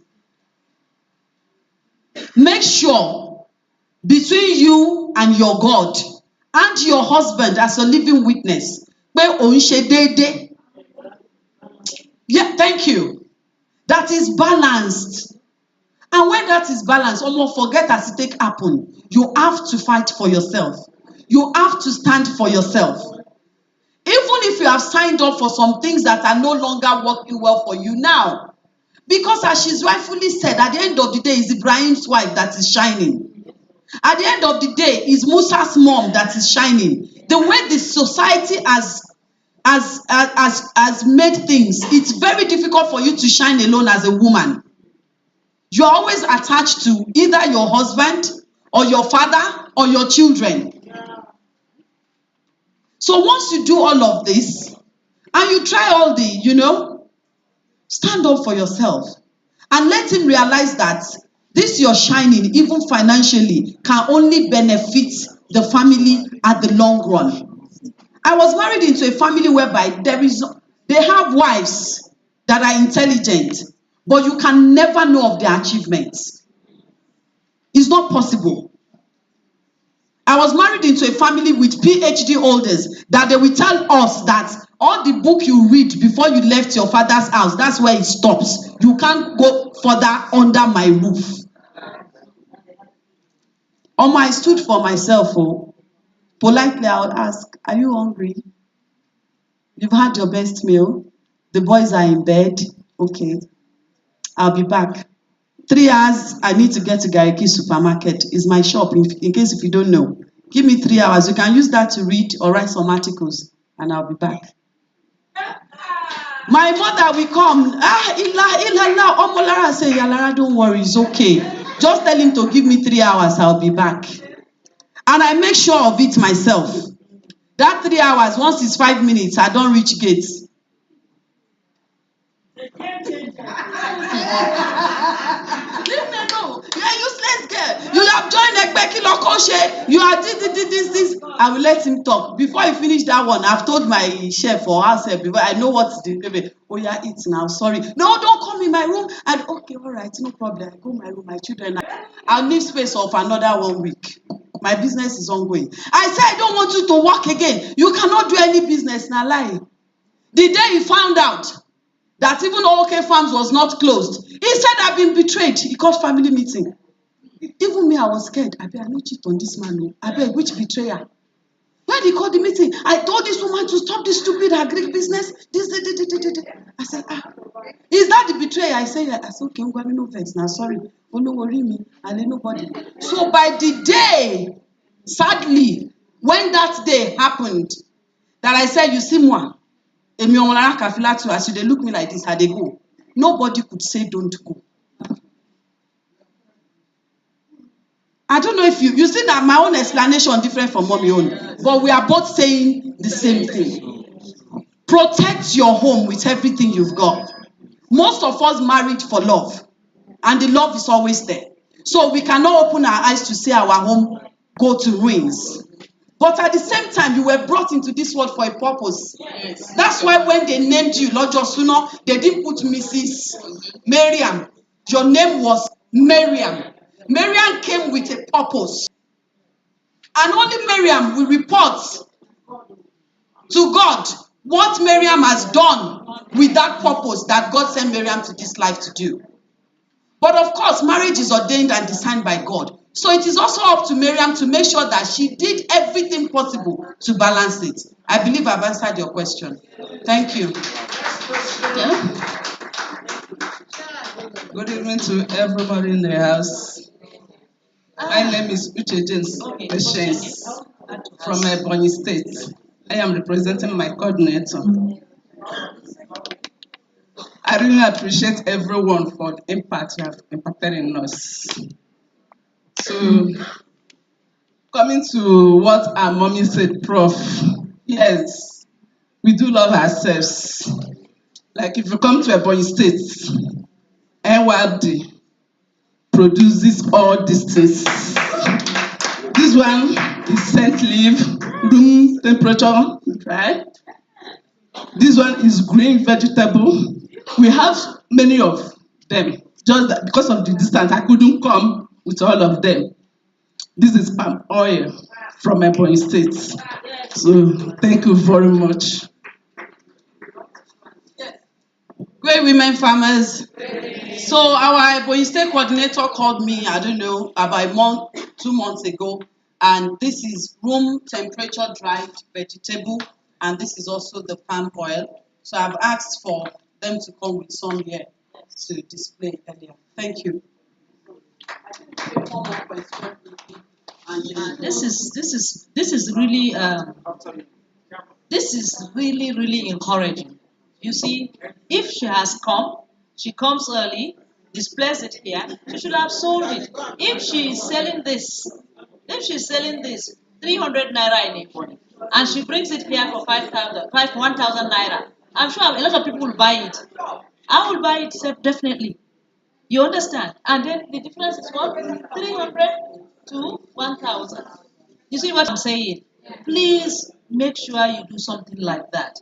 And whenever you are coming with something like that, when you tell our game changer, she will provide a big table here. Everybody puts, In fact, don't worry. I won't say this. I'll use the women old mentality. I'll say it to my zone. Thank you. So we are going to buy this one, right? Okay. Thank you. And for you, my darling, you see, in this day and age where technology, it's this thing. I sell things online. People from America, thank you for that. From America, Asia, almost all parts of the continent buy things online. I'm not even selling my own product. I'm selling other people's product. If your husband is that jealous, that will not allow you to go out and be a farmer, what you do is you can be a farmer. Farming is a value chain. Even if it is transportation of those items you send somebody to do, you're part of farming society. Then you can package dry spices. You can grow your own personal spices. In my house, I have rosemary. It's about, I think, about 100. This thing. I do a lot of farming. I own about 3 gardens. Where you see these gardens on the road, I own about 3. In my house, it's like a forest. I have 3 farms. Even if I'm in Buddha, I'm sure I will have done that. You get my point. So if your husband doesn't want you to go out, think outside the box. How you will better your life. I told you, nobody will love you the way you love yourself. But if you don't love yourself, nobody will love you again. So therefore, if you know that it's going to create a family problem, you're just young, what you do is go to online business. You understand? And if you want to do something with your hand, you can be crafty. There are a lot of go to the internet. You will see a lot of things you will get out of waste in your house and make it to be a valuable thing. Create wealth in waste. Thank you. Thank you, ma. Hello, everybody. Good evening. My name is Musarayo, and I'm representing River State. I'm not asking a question. It's more of a contribution than a question. Our first speaker spoke about PTSD concerning psychological and health implications. As a Nigerian youth, I would say that in our country, they do not really look at mental health. They don't take it seriously.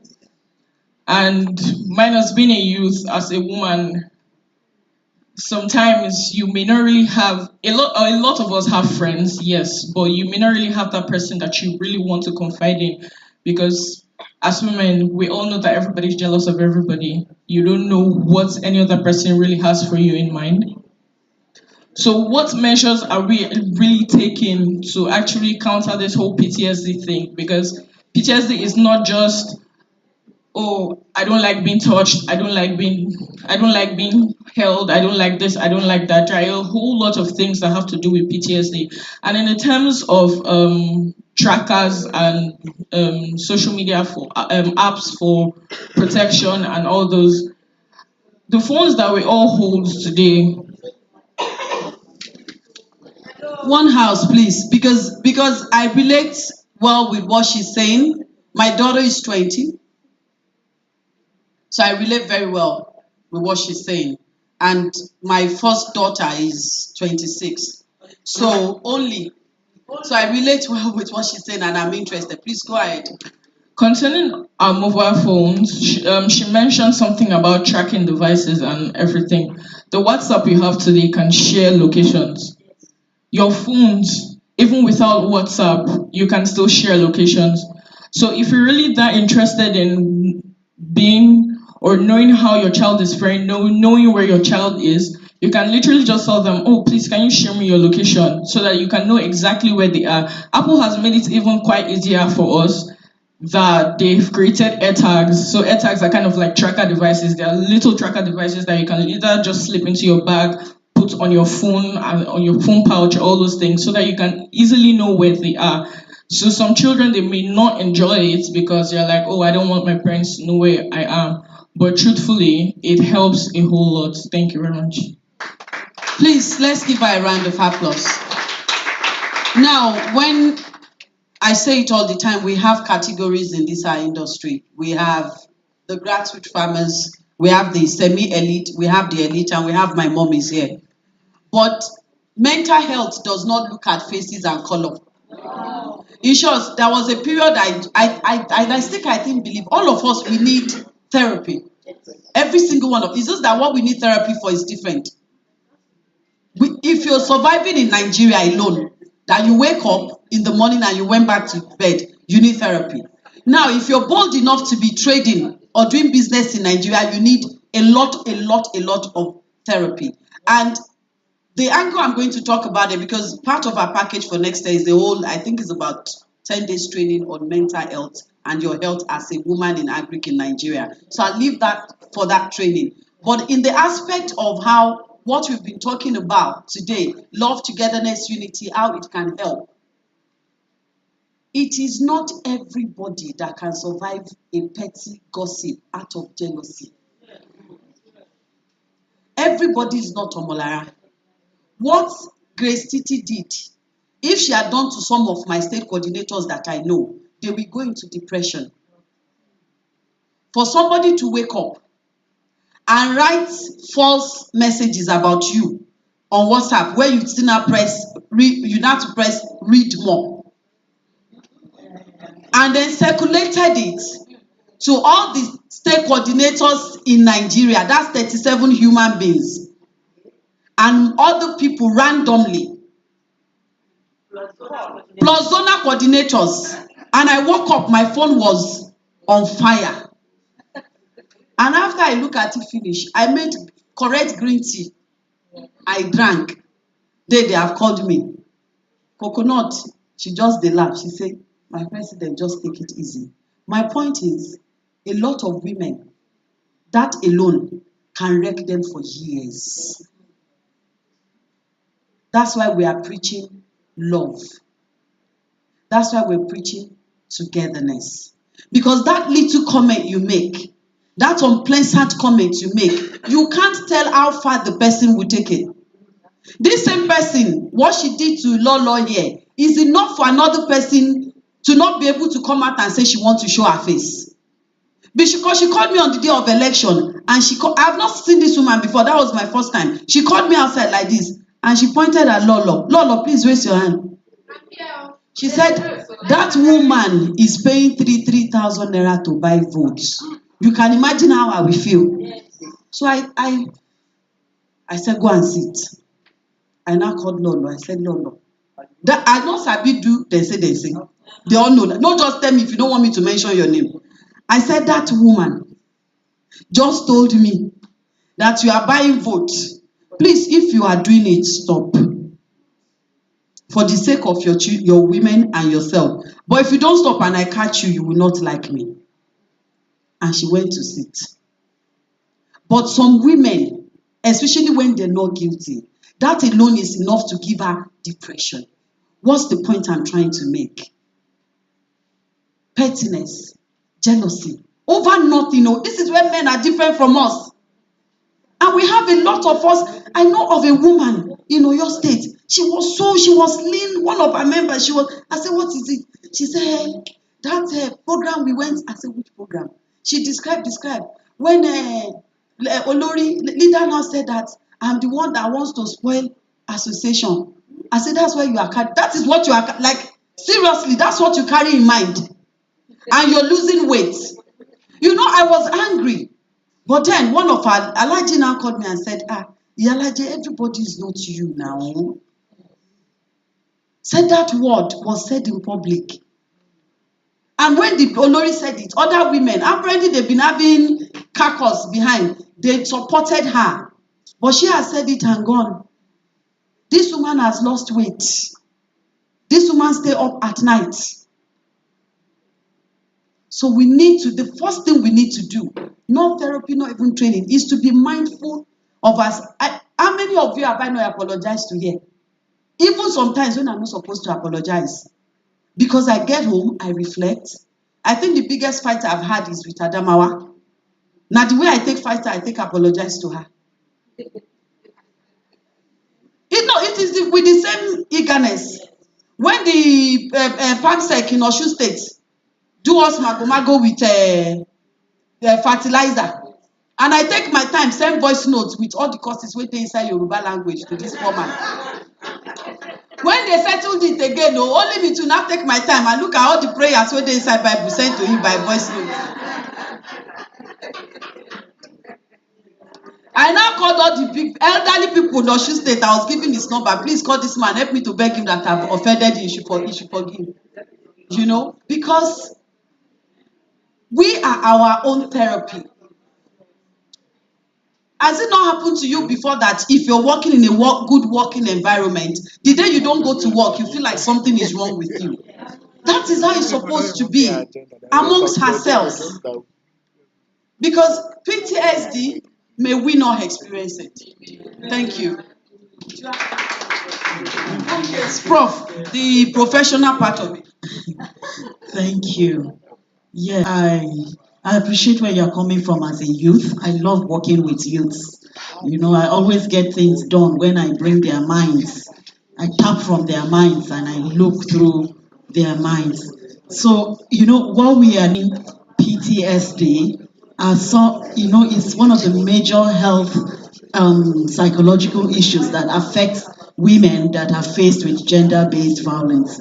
But many times we don't see those areas. We don't know that something is happening within them, and all the anxiety, all the trauma that they're going through haven't gone through that kind of system violation.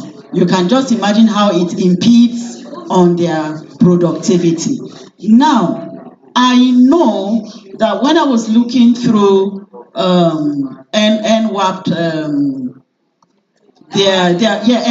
their profile some years back, I think last year or 3 years ago, I know I saw a farm, as everybody was introducing themselves, I saw a farm in Lagos. I don't know, okay, she's busy. I saw a farm in Lagos and they said that was what they were involved in. They are farmers, but in the course of their farming, they bring to bear how they address these issues in the lives of women farmers.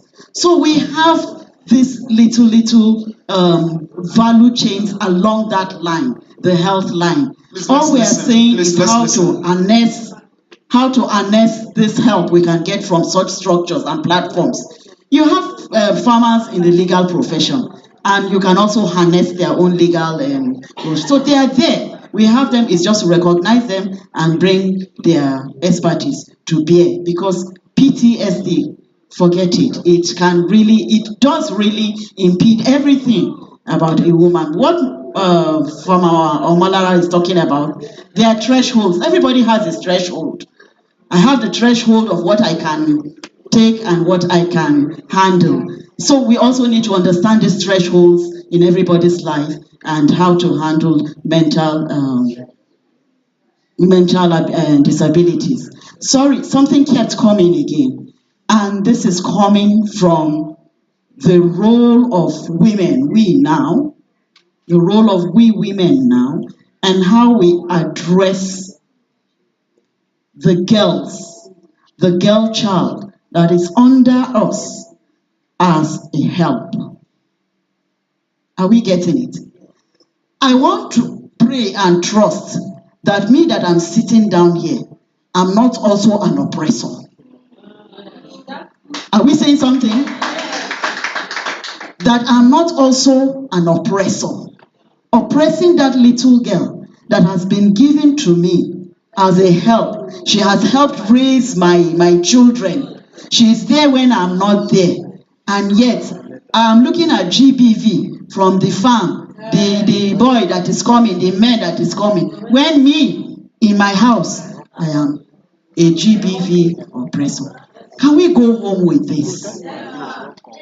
So when you give to that girl child in your home, all that we are saying. Thank you, Hajia. You know she shared something. Her house is a Mecca, in and out. It's only somebody with a large heart that can do that. So if within us we are perpetrators, when are we going out to train people? Let's take this home. Thank you. Thank you. Please, let's give Prof a round of applause. We have been streaming for 5 hours, and we have about 8 minutes left. And I'll just like to, the session is not done, but I'd like to hand up for our viewers that are joining online. First, I'd like to say to what you just took it off my mouth. It was going to be part of what I was going to say for closing, is that gender-based violence starts within us. We abuse ourselves. It's part of it I just said. We, women to women, we abuse ourselves. And until we stop abusing ourselves, before others will stop abusing us. I've seen a situation whereby, it was really sad actually, it was in Port Harcourt. I was just starting life, I was doing my IT. A woman almost beat her own daughter to death because she claimed that the girl seduced her husband. You know, it's been years, I still cannot, each time I remember this, I can't comprehend. Until we stop abusing each other. When we stop abusing each other, we will raise boys that will not be abusers. When we stop abusing each other, we'll raise girls that will not be abusers. Because as Auntie Fati said earlier, and Doctor said in a professional way as well, violence is the breast milk we are breastfeeding our children. Because all of these terrorists or abusers, they are Nigerian children. They are our children. We are Nigerian women. Part of abusing ourselves is not supporting a woman when you're supposed to support her. Part of abusing ourselves is trying to drag another woman down because you feel she's shining more than you. Part of abusing ourselves is knowing something and keeping it to yourself because now you want to shine for your area. Part of abusing ourselves is you living an isolated life, like some first ladies that Auntie mentioned in the past, that even when they got into the office of power, where they could have made positive changes because they've lived an isolated life. They could not. So I want us to, and those watching at home, if you're a woman and you are watching and you're seeing this, please, that is one woman, God bless. I say it, all my women know it. When you think and you ask me, why are you doing what you're doing? I have 3 women that I can give this to. One, both of my grandmothers. They are both powerful, powerful women. Wherever they are, God bless them. My mother's mother was Olori Olonje in Oyo State for 10 years. In her days, that is almost impossible. My father's mother had the creche that I went to. So I did school outside. She had a bakery and we had 18 Ghanaians that goes about to sell our meat pies and snacks at Orogun UI, Ibadan. According to Imo State, verified. So I was brought up this way, and then every 9 p.m. or is it NTA 9 then, or is it 10 p.m. news, NTA 9, this gracious woman comes on my screen and she goes, better life for rural women. God bless her to wherever she is. Yes, we haven't had a first lady like her before her, and we're yet to have another one like her. I know accomplished women till date, and I'm sure Dr. Maimuna will agree with me, that are still doing well in their old age based on the structure and support they got from Better Life for Rural Women. This is what an example of women should be. We supporting ourselves. We not abusing ourselves. I tell to people, I can't have a housemaid that I have to lock my room if I'm going out. At the Christmas, I lock my gold, but I'm leaving you with my children. Hello? It doesn't make sense. I can't have a housemaid that cannot eat from the pot that I'm eating from. That means I'm inviting poison. Because this housemaid is a girl child. which means that if your driver or your gate man sleeps with that girl tomorrow, you will look the other way, say, na useless girl, na short skirt she dey wear up and down inside house. This is one aspect. If we don't come together as one, we will always be undermined in every aspect. I said it earlier, I was at the National Assembly. I vex comot for the place, deep down. You look everywhere like this, it's just men, oh. I think it's because they had a session or something, because normally, you know, when you go before, they're in their offices. So it's not, it wasn't really, it doesn't down on you until when you see them, whether they're in session or they're just coming out of session. And then I asked myself, and we complain about this country, I felt like an alien. Because I will see 25 men before I manage and see one woman. But let one woman come out and say she wants to run for Senate today. The first problem she will have is her fellow women. So as we use the next week on the 4th, I think, or is it 5th, is this same program for our youth wing, where all the state coordinators for the youth will gather by the grace of God. They are more in numbers and will be having this same as well, training, but in a more deep, in-depth manner, because the youth wing is consistent of male and female. So we're going to be having speakers that will speak to the males. Those things you think that is your right because you are a boy child is actually you being an abuser. And those things you think you should take because you are a girl child is you being an enabler and things like that. So I want to thank everyone that has tuned in to watch. And I believe that you've also have picked one or two things. The session continues for us don't worry, when we have our own YouTube platform, we'll be streaming 24 hours. Thank you for watching, everyone. Your hands together, everybody.